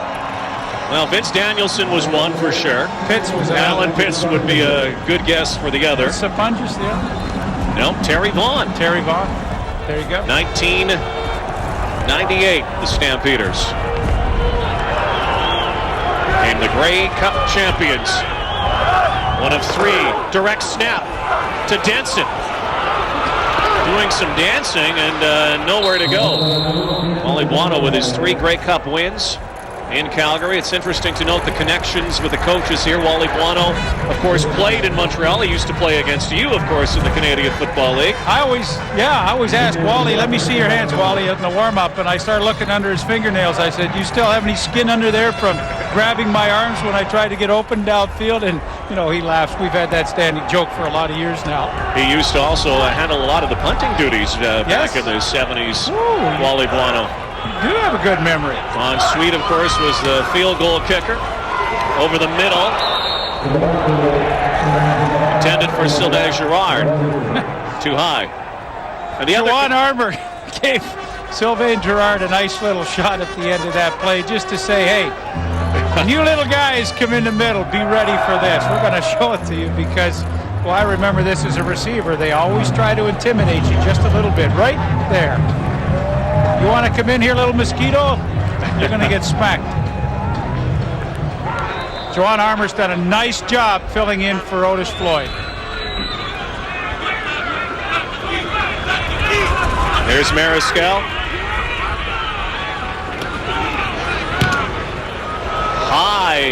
High punt. Aaron Lockett. Be a no yards call for sure. And a 15-yard penalty. 20-18's the score here.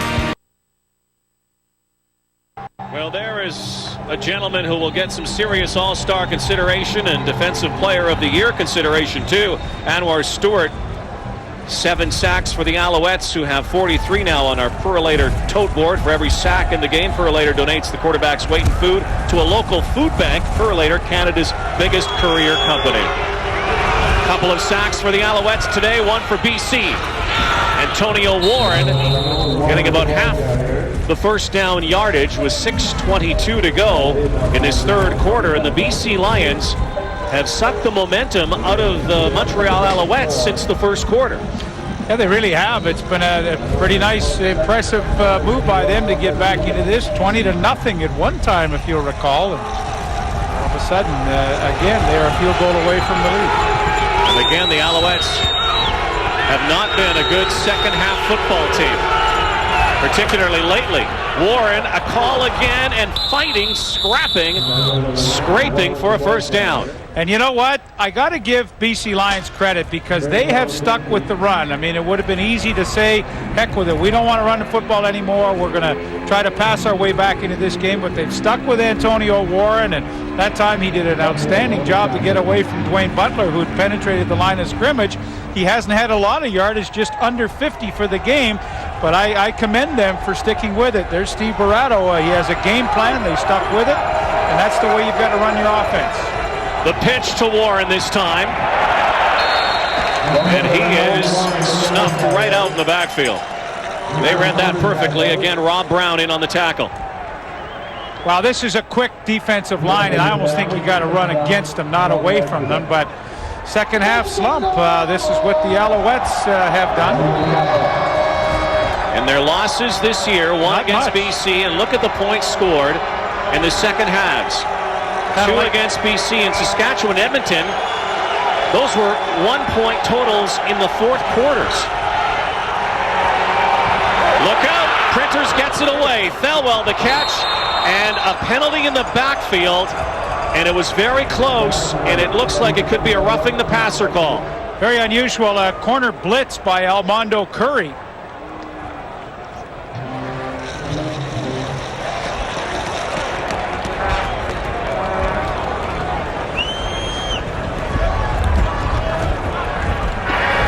Holding. BC number 60. Penalty No, it declined. isn't.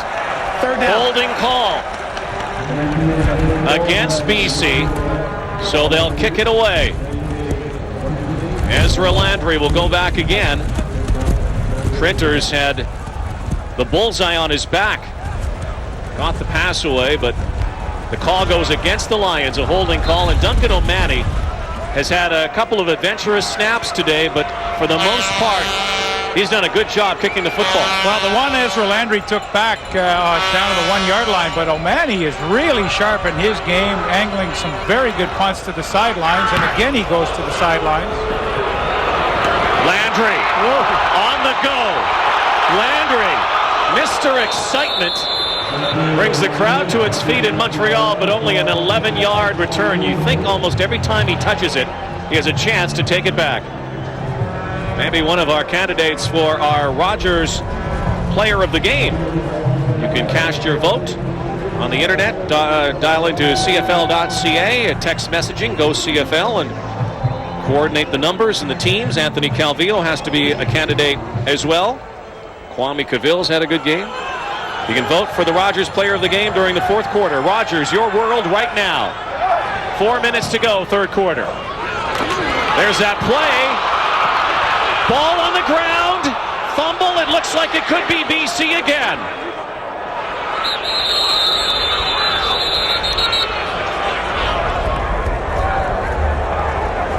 That again is that play that Calvillo has used a couple of times today. One for a touchdown. It is, at least the Lions are saying it's their ball. It is their ball.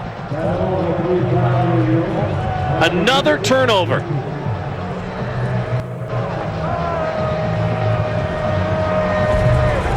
Dante Marsh has the football.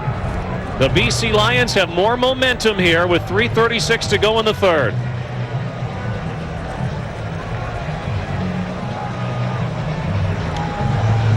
Well, again, the quick screen to the wide receiver, and let's see what happens here. Does he catch it, have possession, or is it behind the line of scrimmage? Tough to tell from that angle. Been a rough afternoon for Thyron Anderson. I mean, in my opinion, he never really had possession. No, it didn't look like it. Obviously, the officials interpreted that was a lateral pass. They are still talking. But the Lions offense is on the field. Casey Printers is now a little animated down below. Well, again, the issue was it a lateral? Because clearly, in my opinion, he didn't have possession. Here comes. And they may overrule this. They are. It looks like the Lions offense is coming, or the Alouettes offense is coming back on the field. And let's get a ruling. The ruling on the field is that the pass was an incomplete pass. It's second down, Montreal. Absolutely. You see, that's a design play on the quick screen that you're not throwing it laterally. He takes a few steps downfield, so it's a forward pass. So that's the right call. And it was a good overrule there. We'll go back and have another look, and unfortunately, it's a little difficult to tell, but Calvillo's pass leaves just inside the white line, and clearly it's ahead of where he let the ball go, so nothing more than an incomplete pass, and truly give the officials credit to get together and make the right call instead of the wrong call. They've had a couple of close calls today. Some of those that have been catches where they've stripped the ball when the receiver was either on his way down or down. So difficult to interpret. But that is the right call. So much to the chagrin of Wally Buono. Well, you know, half the BC Lion offense is out there. In fact, most of the BC Lion offense was out there. So just when it looked like the Lions had another turnover. Yeah, and you know what? Glenn Johnson has it right. I mean, there's no question. It was an incomplete pass. I mean, let's move on with the game. And he didn't need video replay for that. That was a call and an overrule by the official, a good call. Yeah, excellent for them to get together and say, look, guys, let's get this right. This is a critical point in the game, and this is either a turnover or second down. And it will be second down. And 10 yards to go for the Alouettes, who have not scored since the first quarter. 18 unanswered from the BC Lions. Anthony Calvillo has used that fake to Denson and that little dump pass a few times today. That one almost backfired. Procedure and an offside call. Looks like this time it's against the Lions, who are coming on a safety blitz.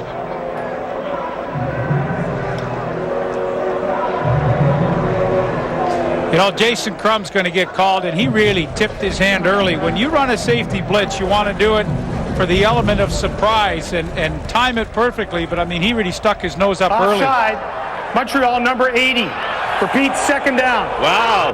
Whoa. So they drew. Well, now they fooled me. Jason Crum, Jermaine Copeland offside on a procedure call, and it wasn't Crum. The Crum, it looked like he had jumped. Well, he jumped, I guess, because Copeland jumped. Just ahead of 3 minutes. Here comes Crum again. Stopped at the line. Calvillo, loads of time. Oh, what a catch from Jermaine Copeland. You talk about taking a hit. Yikes. Well, and you knew that Calvillo was going to go in the middle because you called it. Jason Crum, the middle safety, was coming on the blitz. That's the area you attack. But recovery by the secondary made Copeland make a spectacular catch. We're going to get one more replay. Hey, this is where you go. When Crum's up right there, Calvillo knows right away, I got to go to the middle. He calls it perfectly and executes perfectly. Calvillo going deep. Was it caught? It was caught! Touchdown, Sylvain Girard! You see what one catch does? The catch by Copeland ignited everybody. My, oh my. Spectacular catch from the Canadian receiver, Sylvain Girard. How did he get that football?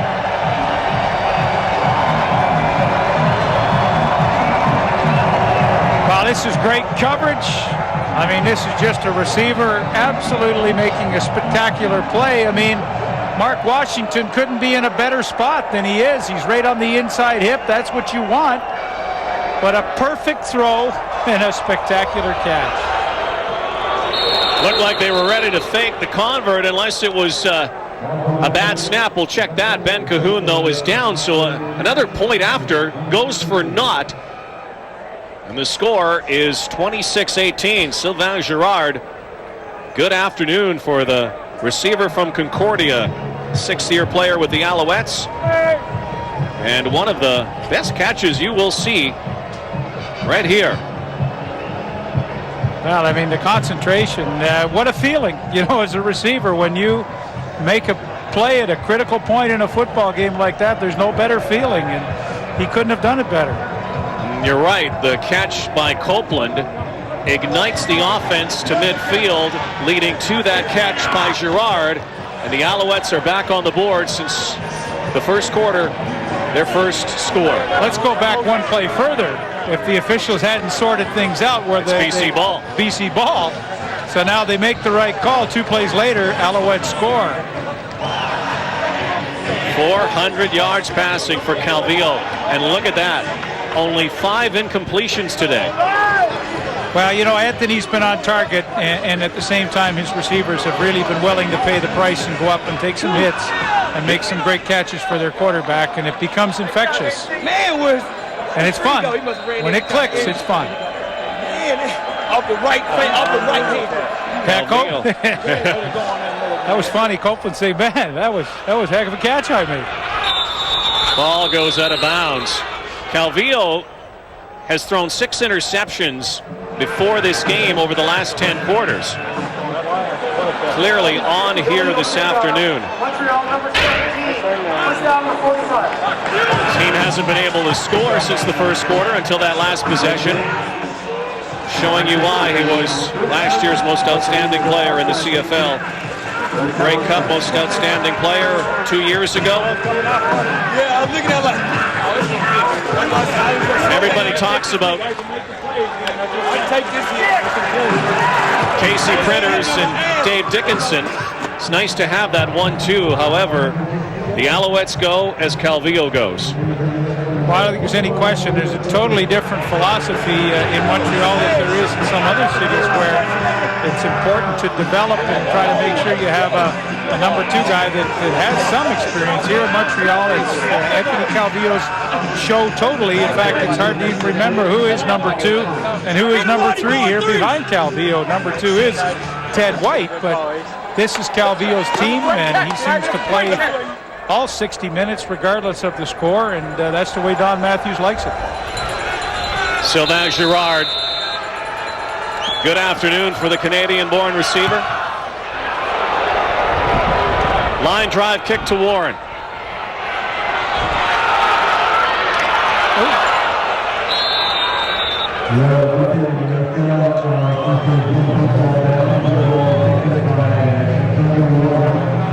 Casey Printers. And here is a look at the air attack. And Calvillo with 5,000 yards plus. Printers should get over 5,000 yards. Kind of shows you what Doug Flutie did compared to these numbers, and these guys are having good years, you know.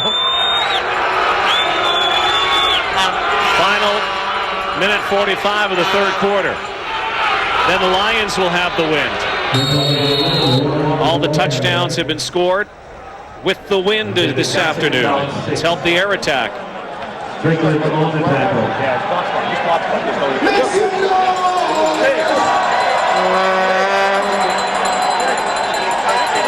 there's Sylvain Girard that made the spectacular catch. Five of them today. Wow. Started the game with a great catch. Remember that? And he's limping.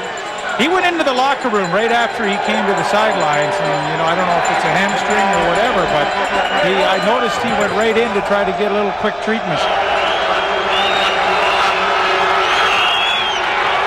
Printers looked over the middle. Has to dodge a couple of tackles. Throws it out for Claremont. Claremont with some running room. Jason Claremont down the sidelines. Claremont down to the 5.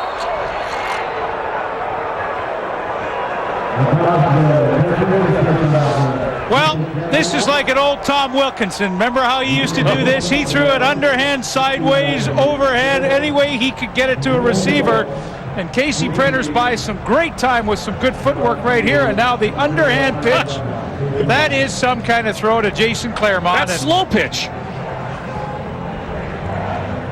Hey, it's fun to watch. I mean, there's some great athletes out here, and they improvise and they do those special little things to make themselves better than other players in the league. And Casey Printers just shows you why he is totally an MVP candidate. What a special player, Casey Printers, making something out of nothing. And then Claremont, a couple of straight arms down the field. Talk about the yards after a catch. 60-yard pickup. 25 seconds in the quarter. First and goal, Lions. Warren gets the call. Touchdown, BC.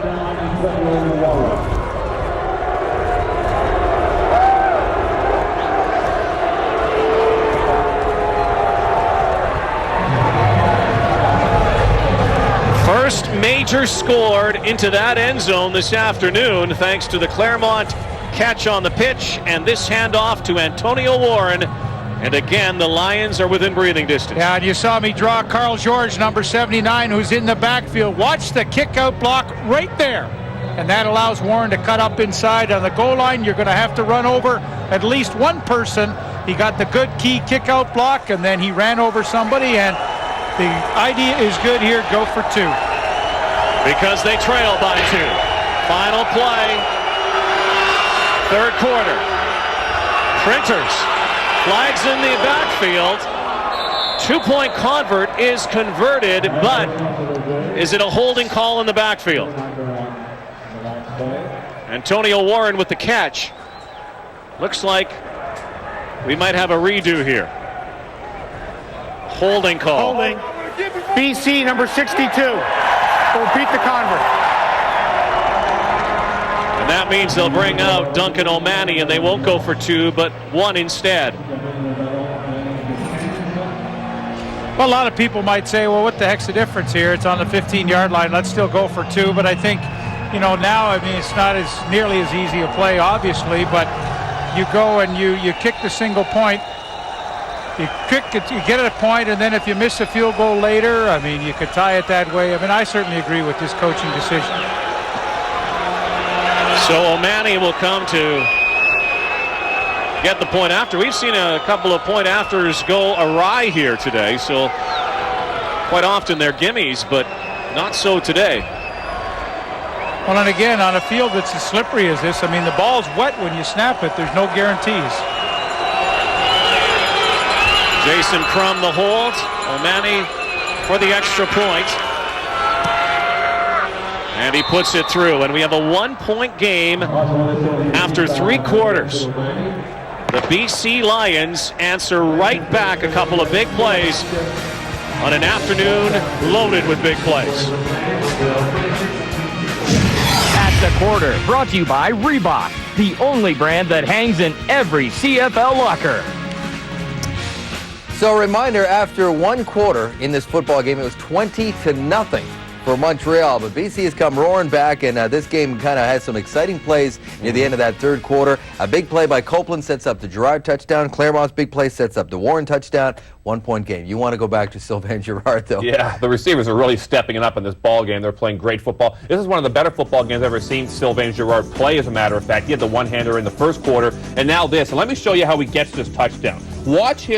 See his forearm in the middle of the defender's back right there. Washington loses all his momentum, and that is why the ball just gets over his hand. As a receiver, that's an excellent technique to just give the guy just a little bit of a nudge right there, and now you keep him close inside the field, and you just let the ball go over his head. Right, because if he went like that, they'd notice it from the referee's perspective. Just a little elbow? Yeah, a little elbow, just like that. I know you old linemen don't do anything about that. You're all in the face, it's grabbing. Yeah, it's got to be subtle as a receiver. Hey, BC Lions have done a great job of attacking the ball as much as attacking the person with the ball. I want you to watch Carl Kidd, because he's going to do a very high velocity karate chop. Notice the velocity behind that. That's intent to get the football, and then Jason Crum, smart play, because his body right now cannot grab that ball. He knows he has only one option, knock it out of bounds. 2 smart plays by 2 good football players. Remember, a win by the BC Lions in this football game clinches 1st place in the West. Montreal has already clinched 1st, and Saskatchewan is hoping to still have a shot at top spot, but not if the Lions finish this one off.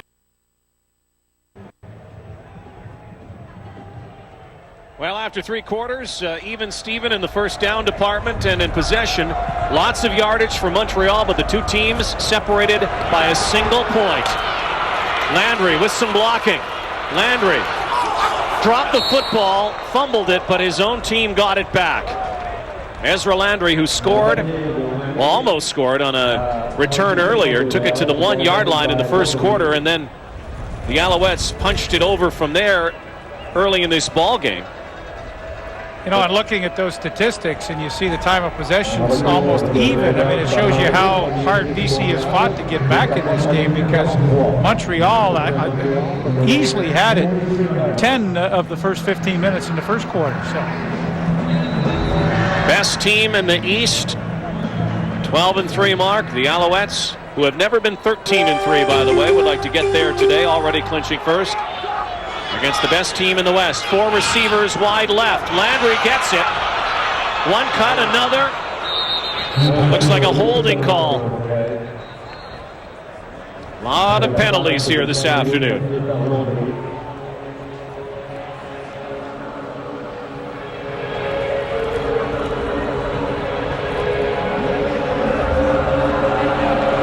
Glenn Johnson's been a busy referee.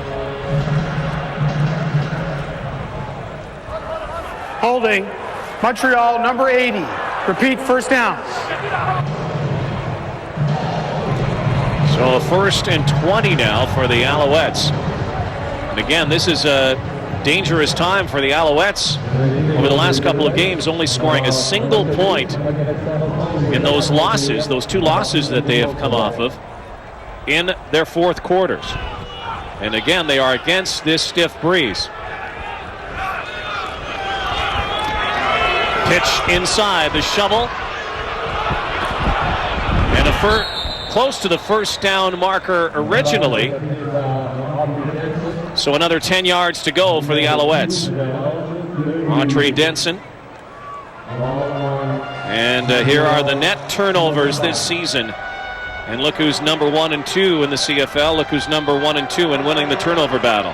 You know, the Alouettes, 51 takeaways they've had this year. Actually 52 including today. So not surprising. The teams are at the top of both standings, are at the top in the takeaway giveaway categories. You just cannot beat yourself and expect to win a lot of football games.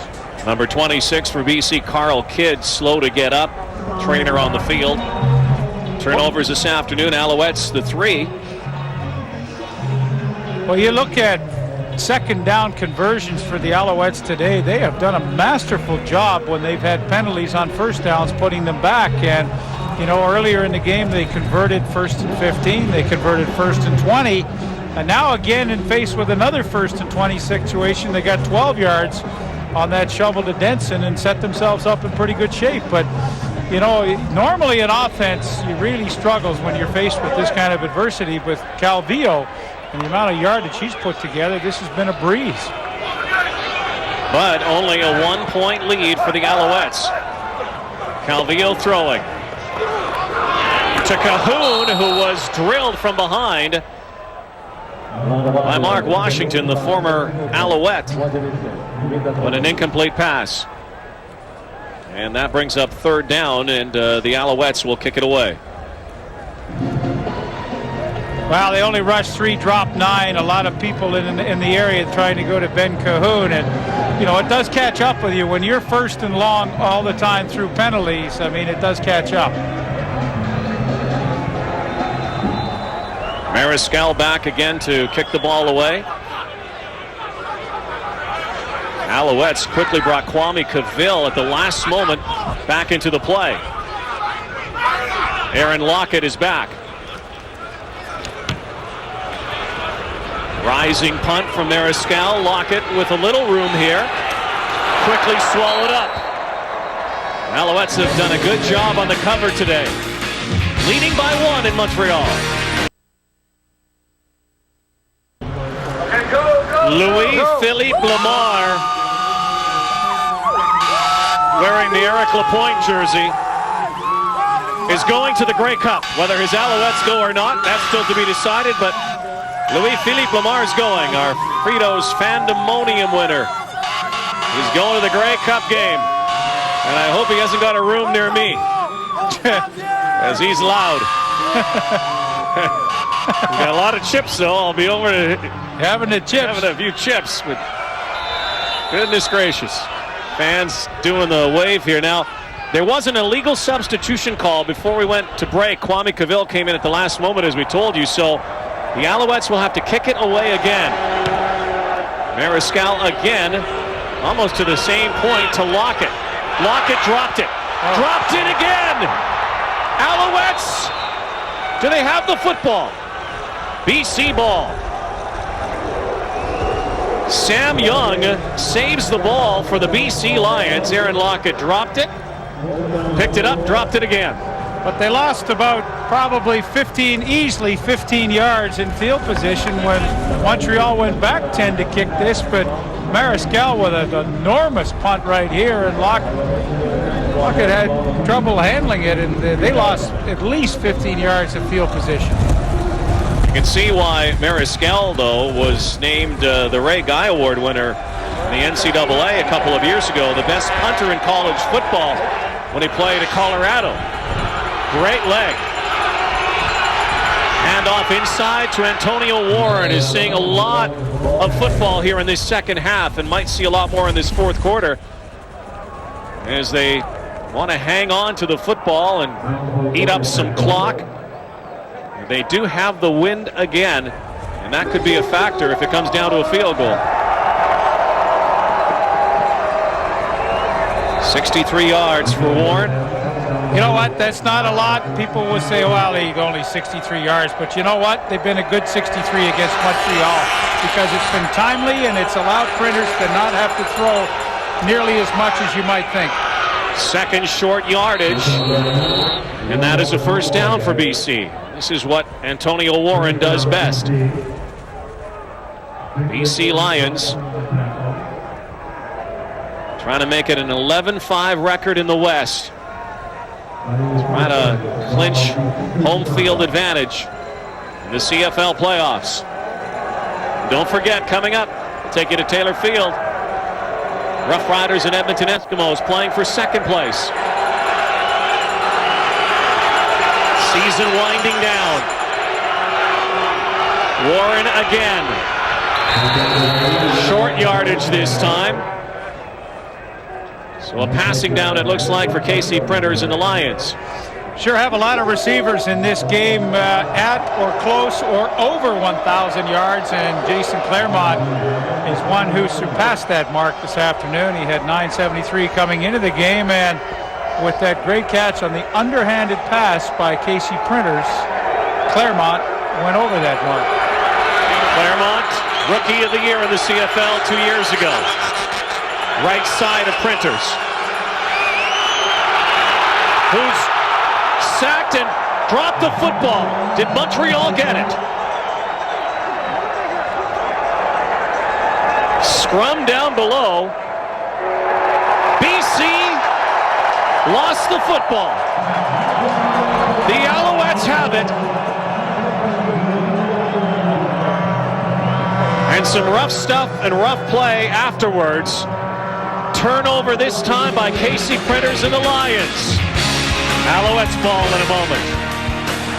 Montreal fans happier after that turnover. The last home game of the season at Molson Stadium. Here's Michael Whalen. In fact, it's the 54th straight sellout here at Percival Molson Stadium. But next week, the Alouettes play at the Olympic Stadium for their last home game of the season against the Ottawa Renegades. And that one promises to have 52,000 people. Now, that's a team that's out of the playoffs, the Renegades, and really the game doesn't mean that much to the Alouettes. No, it doesn't, unless the Alouettes do lose this game this afternoon to the BC Lions, and they would be riding a 3-game losing streak and not a way to go into the playoffs. But here, costly turnover. Printers losing the football. Well, the hit came and the ball came forced loose, and tough to see who actually ended up recovering it. Anwar Stewart with the hit on Printers. There was a penalty afterwards on Ed Fillion. And it brings the football back 10 yards. Audrey Denson spinning.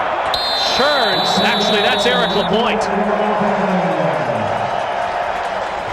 Lapointe with a first down. Well, this turnover, critical point in the game. The Montreal Alouettes inside the BC Lion territory, working down towards the red zone, but turnovers have played a huge part in this game, although they have not resulted in a great deal of points for either team. Only a 3-point field goal off turnovers this afternoon, but this one hugely critical. Lapointe in the backfield again, this time blocking. Calvillo over the middle, almost picked by Dante Marsh.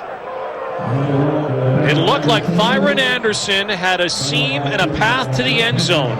Looked like a sure 6 points taken away. Well, Dante Marsh and Sam Young, the two young rookie corners for the BC Lions, have played well this season. And Dante Marsh initially was beaten on this play. The throwback, which I always loved as a receiver, but he recovered nicely to get in and knock the ball away from Anderson. So a big down here for both sides. 9.5 minutes to go, fourth quarter. 2nd and 10. Calvillo passing again. Looking sideline, and miscommunication there with Jermaine Copeland and Anthony Calvillo. Deshaun Austin in on the play with Jermaine Copeland. And they had picked on Deshaun Austin in the first half, Copeland had, but watch this. Copeland goes to the inside, and then he'll work back to the outside, and it just takes way too long, but terrific coverage by Austin, and Calvillo threw it away. Now this is really going to test the range of Matt Kellett. He's come back into the lineup today, but this is into the wind that Rod has talked about. And it is pretty blustery right now. Had one earlier in the game from this distance. It hit the upright and a dead ball. Matt Kellett, you see the glasses he's wearing, a special prism-like glass on the eye that's affected by the infection. It's the reincarnation of Bernie Ruoff. Has he got a watch on? No. He looks like Bernie. Well, let's see if he can put it through the uprights like Bernie. He did. Field goal. Kellett. A 4-point lead for the Alouettes. The fourth quarter is brought to you by Kellogg's Vector. Vector, official food energy of the CFL. Fuel up.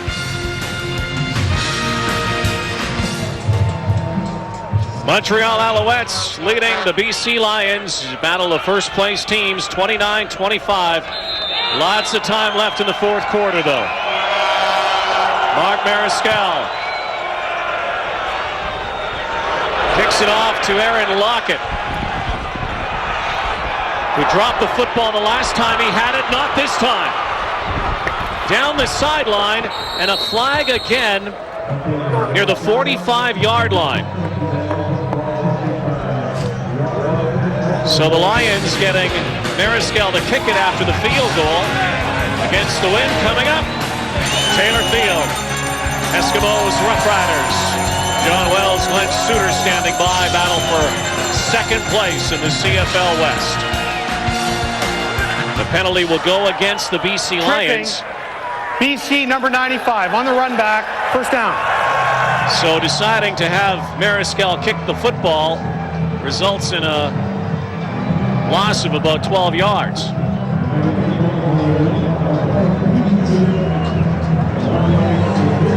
KC Printers trying to engineer another drive. It was all Montreal in the first quarter. If you were joining us at that point, it looked like a blowout. Lions have made it a football game. Down the sideline and almost into the front row here at Molson Stadium. Next week they head down the road and play at Olympic Stadium for their final home game, and then the playoff game, which will be the East Final, featuring the Alouettes and a team to be determined, will also be at Olympic Stadium. Printers 10 of 20, 50% passing. Big down here, 2nd and 10 from the 23. Over the middle, stepped in, and then is knocked down and is hurt. Filion got a shot at Printers, and KC Printers is hurt. And very slow to get up. Well, Ed Filion is going to get the shot. Printers really steps up to deliver this football, and Ed Filion comes in and looks like he got him in the ribs. So Dave Dickinson now warming up on the sideline. Might not have thought we'd seen Dave Dickinson today after the way Printers had brought the Lions back. Dickinson came back last week, first came back after his knee problems. 7 of 11 passing in the loss. There are the season numbers for the former most outstanding player in the Canadian Football League. Well, again, he was only going to play if something like this occurred, or else they simply had to try to change the flow of the game. But KC Printers obviously in a great deal of pain after that shot from Ed Filion. Let's go back and have a different angle look at exactly it's going to come from the right. Well, this would be the straight on look. And really, more than any other time today, Printers stepped straight up into the pocket, and just as he released the football, now to the right of your screen again, here comes Filion. He fights off the block of the right guard, Bobby Singh. And I mean, the helmet, I guess it looks like it just got underneath the rib cage, but the way Printers is leaving the field, I suspect that he's okay. Dickinson continues to warm up. Printers leaves. Duncan O'Mahony will kick it away. Wind at his back, 8.5 minutes to go. Ezra Landry back at his 41-yard line. High snap. O'Mahony had to hurry. Angles it out of bounds at the 49. So Printers is hurt. We'll get an update when we come back. The Alouettes with a 4-point lead. First down, Ben Cahoon wrestled down at midfield. Boy, it's Sam Young, the corner, number 2. Dante Marsh, rather, number 31, really had a free shot at Cahoon here, and he missed. You watch, Cahoon makes the catch. Watch, there was Marsh coming in right there, and he just didn't get a huge piece of Cahoon, but he had an opportunity to really separate him from the football. Second down and 4 yards to go for Montreal. Calvillo to Thyron Anderson. Levels.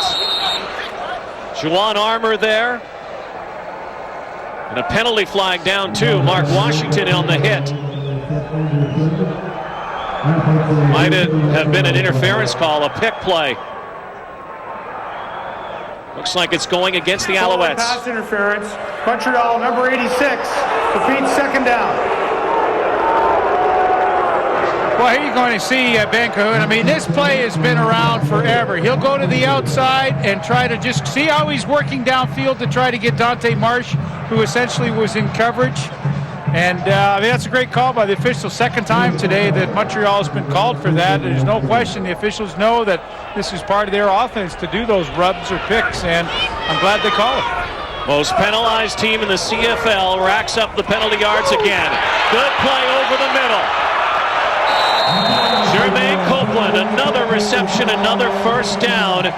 The Lions, after the penalty, could not stop the Alouettes' air attack here. And that's a tough one to swallow for the BC Lions and Paul Arslanian, their defensive coordinator, because you know, you have Montreal backed up, 2nd and 15. You really expect that they're not going to be able to convert, but they've done it just all day long.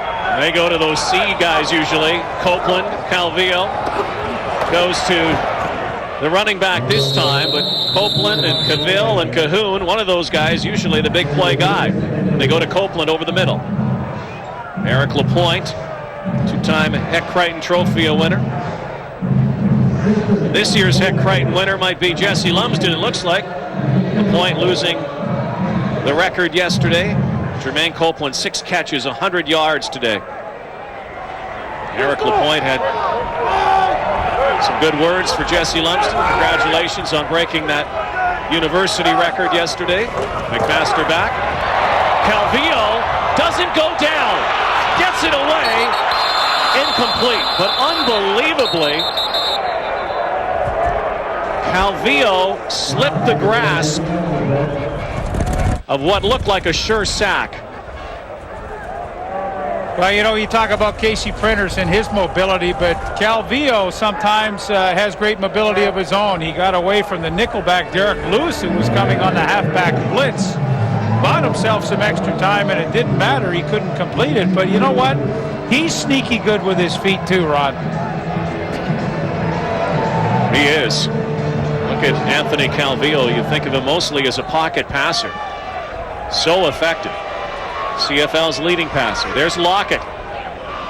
Has had trouble hanging on to the football. There is Skell. Lockett with no yards on the play. And here comes Dave Dickinson into the football game. Last week, got into the game. Casey Printers, of course, has enjoyed so much success, but now Printers is hurt. Let's go to Michael Whalen now. On that hit from Ed Filio, it appears that he suffered a hip pointer injury, and I just talked to the trainer, and they're going to keep him out. So it's a good time for Dave Dickinson to get a few reps. And again, we didn't think we'd see Dickinson, especially after the way Printers had brought his team back today. Wally Buono has said, though, that he will go with what he has to go with. He's got 2 great quarterbacks, and now Dickinson's into the game. Lions trailing by 4. Penalty flag at the line of scrimmage. Antonio Warren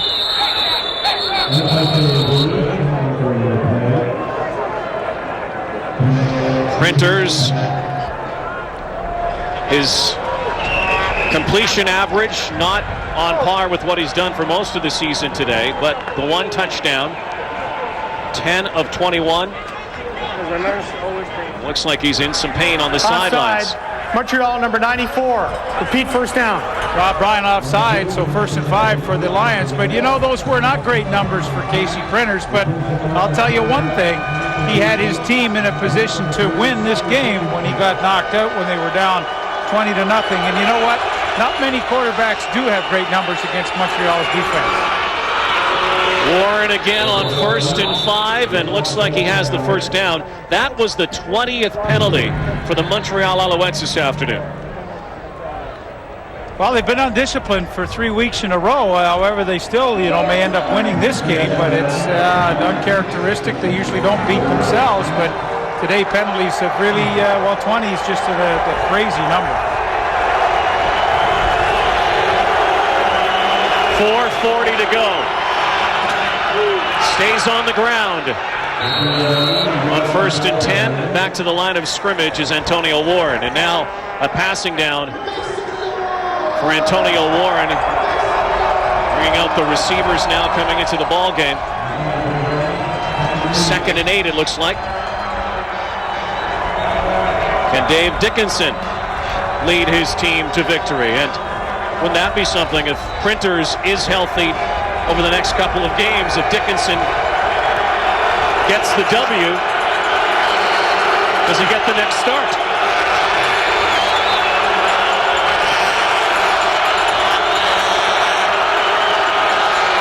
Dickinson, a one-hopper to Frank Cutolo. So they'll have to kick it away again, and time running out here. 4 minutes to go. No catches for Frank Cutolo this afternoon. You don't say that very often.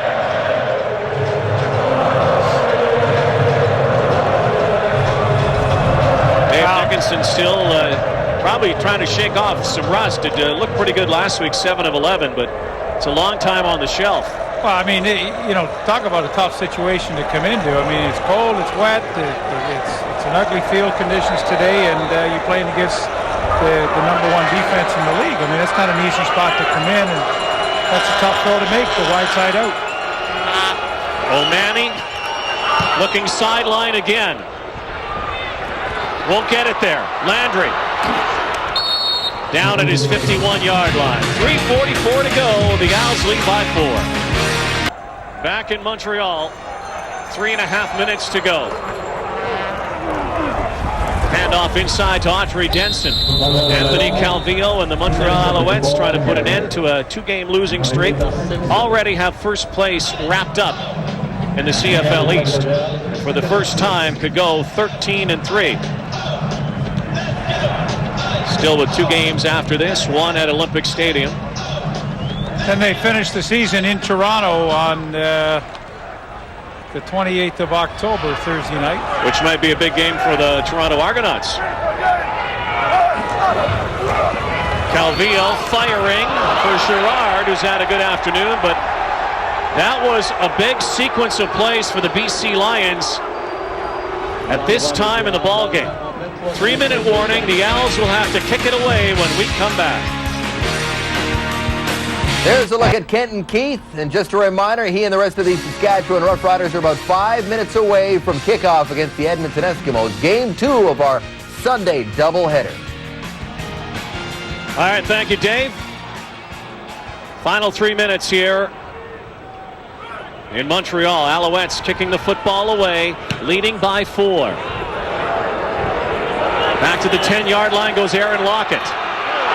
And again, not much running room on the return. Special teams for the Alouettes have done a good job here today. Here's our game story brought to you by Sport Check, proud supporter of the CFL. Well, it really started early for the Alouettes. First 4 possessions, they were up 20-0. Since then, only 9 points. Give BC credit, but Anthony Calvillo with a spectacular 400-yard plus passing day, and Sylvain Girard and Kavil Copeland Gerard with a terrific touchdown catch, all over 100. And Jason Claremont of the BC Lions joins G-Roy Simon as the two receivers in the Lion receiving corps, both over 1,000 yards. A lot of good stuff happening on the field today, and the BC Lions now a long way from trying to take the lead in this game. And it's in the hands of Dave Dickinson. Over the middle. Catch made at the 30-yard line. And once again, when they needed to go to a big play guy, when they've been in a hole, it's been Jason Claremont. Yeah, he's such a good target over the middle, 6'3", easy to see, easy to find, very dependable. And, you know, if I'm Dave Dickinson and I need a first down, a possession kind of guy, that's the fellow I'd go to. Well, Dave Dickinson has engineered a few of these in his time in the Canadian Football League. Keep in mind, not after coming back from an injury. Will manage the clock and manages receivers like G-Roy Simon. Well, that's a great point you made, Rod, because you know what? He's got 2:15 to go, and Dave Dickinson knows that there is a sense of urgency, but there isn't, because he's got lots of time. It'd take a methodical drive down. There's plenty of time to do it with, and he's the perfect guy to do it. He's been through this 1,000 times before. He won't get rattled and try to force things when he knows he's got plenty of time. Veteran quarterbacks, guys who have done it before, have won before. Holds on to the football for the first down push. They seem to slow the game down when the clock is running down. Looks like he's very close to that first down. Well, the trick now with 2:10 to go is just not to waste seconds. If you're going to go huddle or hurry up, you got to do it quickly. And Montreal, number 38, first down. Didn't matter. They're going to stay hurry up offense. Dickinson calls all his own stuff in these situations, and the trick again, just don't lose a lot of seconds when you're making these calls at the line of scrimmage. Felwell wide right. He looks left to the sidelines to Cotolo, and still Frank Cotolo has the big goose egg today, has not caught a ball. Yeah, that's a pass that Dave Dickinson wants over. Rod, you mentioned last series maybe a little rust. Wouldn't be surprised at that, because you know what? If he's been playing consistently up until this game, that's a pass he's going to complete. Well, here's the biggest play of the game right now for the BC Lions and the Alouette defense. 2nd and 10. 2 minutes to go. Dickinson in the pocket. Throws upfield, close to a first down. Chris Brazel, but he's going to come up, it looks like, 2 yards shy. And this is an interesting call, because there's 1:58 to go. And I think they're sending in their big short yardage team to go for it. But, you know, conceivably they could punt and get it back, but That's on the long side of 2 yards. It looks like they'll take a look at the markers, because it's almost 3 yards to go. Well, they call a timeout, which is smart here. I mean, this is the crucial play of the game. They have the wind, and if they could angle a punt towards that goal line, they could get the ball back in the last minute with some enviable position. Yeah, this is one of these ones where the head coach and his assistants really earn their money, because you're right, 1:58 in the CFL, you could get it back. But a field goal isn't good enough here. You have to get a touchdown. Yeah, and they sent the short yardage team in initially. Now they're coming back out, because I don't think they can get 3 yards on the ground against Montreal, and they got the receiving corps back in here, and hey, here we go. It is. This is it. Wally Buono, his team trying to seal the West.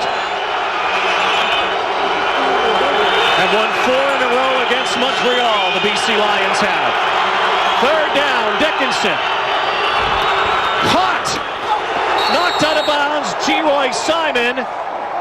And here comes a big call. The official says it's BC ball. Absolutely. He had total control, and the ball fumbled out of bounds. And I don't know what Strickland's so upset about. We've got an ISO look at here. This is a good throw by Dickinson up over the top of Curry. And there's the fumble. Definitely. BC ball. Good call. Officials have had a tough day, boy. They've had to make some tough calls. And at tough times. G-Roy Simon, though, is the guy the BC Lions will go to. leading receiver in the CFL. Now some confusion in the backfield. Well, they're going to take a delay of game here because they burned their timeout on the third down gamble. Well, you know what? Better to do that than take the snap and have everybody off, not on the same page. Number 12, second down. This game's had everything, hasn't it? So they lose the down. Oh, yeah, inside 3, sure. Costly here, and another big second down for the BC Lions. Crazy game today. Lions down by 20 after 1 quarter. Dickinson airs it out. Tutolo has it. First catch with 1:24 to go.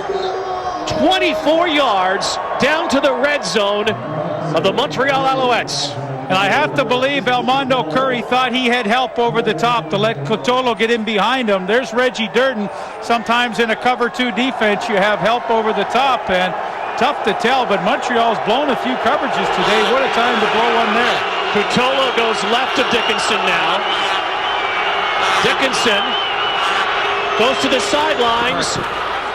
Felwell, first down and more, down to the 14-yard line, and the BC Lions are still alive and marching in this game. A minute to go.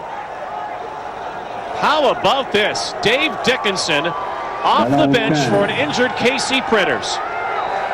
And the Lions 14 yards away from the win here in Montreal. It would be the first loss the Alouettes would suffer at home this season. But they got to get to the end zone, the Lions do, and they will! Brazel takes it to the house! Touchdown BC!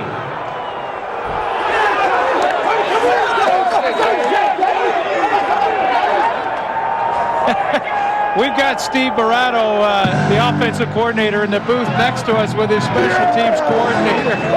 There's a little excitement up here, and that was a great drive by Dave Dickinson. And you know, Rod, we talked about it. He's a patient guy. There's Steve Barato right there. And well, boy, that's a happy coaching booth up here. But Dickinson with the patience. He knew he had tons of time, and just as he's done so many times in the past, he does a masterful job. It is not over yet, though. O'Mani, point after.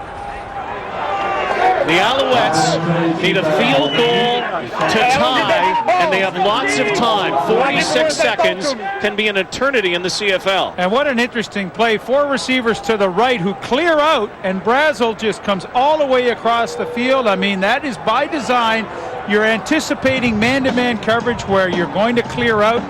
He had tons of room underneath, and don't think Dave Dickinson didn't call this play knowing exactly where he was going to go. See how he was looking for Brazel just to come underneath, and pretty spectacular offensive series. Well, you can take a quarterback out of the game for a few weeks because of injury, and you might be able to take some of the, the arm strength away, maybe some of, look at that, 7 of 8, Dave Dickinson. You can take some of the other things, but one thing you don't take away are the smarts. Dave Dickinson, one of the smartest quarterbacks out there, and you saw it right there. So Dickinson leads his team to the end zone, 32-29. And now the kickoff for Duncan O'Mani, and the Alouettes are going to try to march right back. Again, a field goal to tie, a touchdown to win, 46.9 seconds to go. Boy, and look at, you see, well, there's Dickinson. He should be happy. You see Calvillo with his receivers. He's getting them all ready. Hey, listen, hang on to your hat, folks, because Calvillo's the kind of guy that can get the job done going the other way. His receivers are primed. They probably called 2 or 3 plays already. Landry brings it up to the 45. That's a good start for the Alouettes. Let's go back to our studio. Here's Dave. Well, Rod, they have kicked things off in Regina. Now, if the score in Montreal stands, these two are now battling for second place in the West, which is valuable because, of course, you get to host a playoff game. 1-0 early. And again, this is not over yet. The Lions, chance to seal first in the West. And the Montreal Alouettes, who looked like they had this game wrapped up in the first quarter. That's why you play 4 of them. Well, 42.7 seconds, 5-6 plays maybe here. Down the sideline, Girard knocked out of bounds. 36 seconds to go. The Alouettes, again, going into this October swoon of theirs, if they should lose here.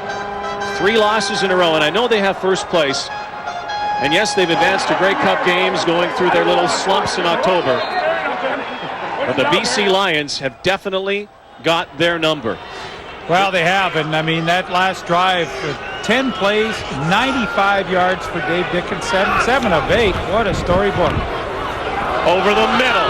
Whoa! Oh, big collision, incomplete pass, and now it will be 3rd and 10 for the Alouettes, or it will be 3 losses in a row and 5 in a row against the Lions. Big hit from the former Alouette, Mark Washington. Yeah, I mean, he knew he had a free shot right here at Kwame Cavill, and he really took advantage of it, although I think he took the brunt of the hit. And again, the Alouettes did score here in this second half, but their numbers in the 3rd and 4th quarters have not been good. Well, Rod, think about it. I mean, they've only scored 9 points since, what, about the 10-minute mark of the first quarter? I mean, that's not a lot. They need a first down. Calvillo will have to run. Penalty flag. Calvillo gets the first down, but there is a penalty flag with 24 seconds to go. The Alouettes still not done. Big call here now. Holding. Montreal, number 61. Repeat, 3rd down. The penalties have absolutely killed the Alouettes today. 166 yards on 22 calls. It's outrageous. Yeah, Luke Fitz, he's had a tough day. The right tackle, he got called there, and he's had a couple of procedure penalties early. And you know, hey, Montreal's a great football team, and you and I certainly would concede that. But in the last 3 games, I mean, I think you have to question the discipline and what they've been doing on the field, and it hasn't been all good. They have looked very beatable, and many times they've beaten themselves. 3rd and long. Last gasp. And it's over. The BC Lions will get first in the West and will make it 5 in a row over the Montreal Alouettes. And the Owls' October woes continue. Not the way you want to head to the postseason. 3 losses in a row for the Alouettes. And Dave Dickinson comes off the bench to lead his team to the W. Now, who starts next week? Well, hey, you know what? I'm not even going to go there. I mean, well, now that you know that they're going to be starting to ask the question again. It's the beauty of having 2 guys that can get the job done. And you know what? The beauty of this, Rod, really is, you know, Dave Dickinson, 7 of 8, 10-play, 95-yard drive, winning touchdown, and that is fantastic stuff. But you know what? Casey Prenters, although his numbers weren't great today, no quarterback's numbers are ever really that good against Montreal, but he came back from 20-0 down and put his team in a position to win. So you got to give him a lot of credit too. Well, the Edmonton Eskimos and Saskatchewan Roughriders are now playing for second. Wally Buono and the BC Lions are the best in the West right now. 1-0 Edmonton in that game out at Taylor Field, and what an afternoon of football. We're only half done here, folks. If this was a Grey Cup preview, again, don't tell any of the other teams. Yeah, wild really. Football game. Well, I said earlier, you know, to me, 4 or 5 teams could be in the Grey Cup. So it's exciting stuff. The thing about these 2 teams is when they are down, they are not out.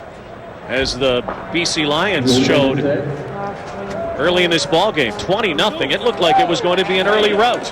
Casey Printers showed some great savvy, brought his team back. A lot of big plays here today, the biggest reserved for Dave Dickinson, who found Chris Brazel for the touchdown that won it. And the BC Lions, first place is theirs in the West, 32-29 over the Alouettes. And the player of the game, the Rogers player of the game, as voted by you, Anthony Calvillo, who had an outstanding day passing the football, but it was not enough to get the win. BC gets the victory And now we're going to take you directly to Taylor Field in Regina, where game number 2 of the doubleheader is in progress.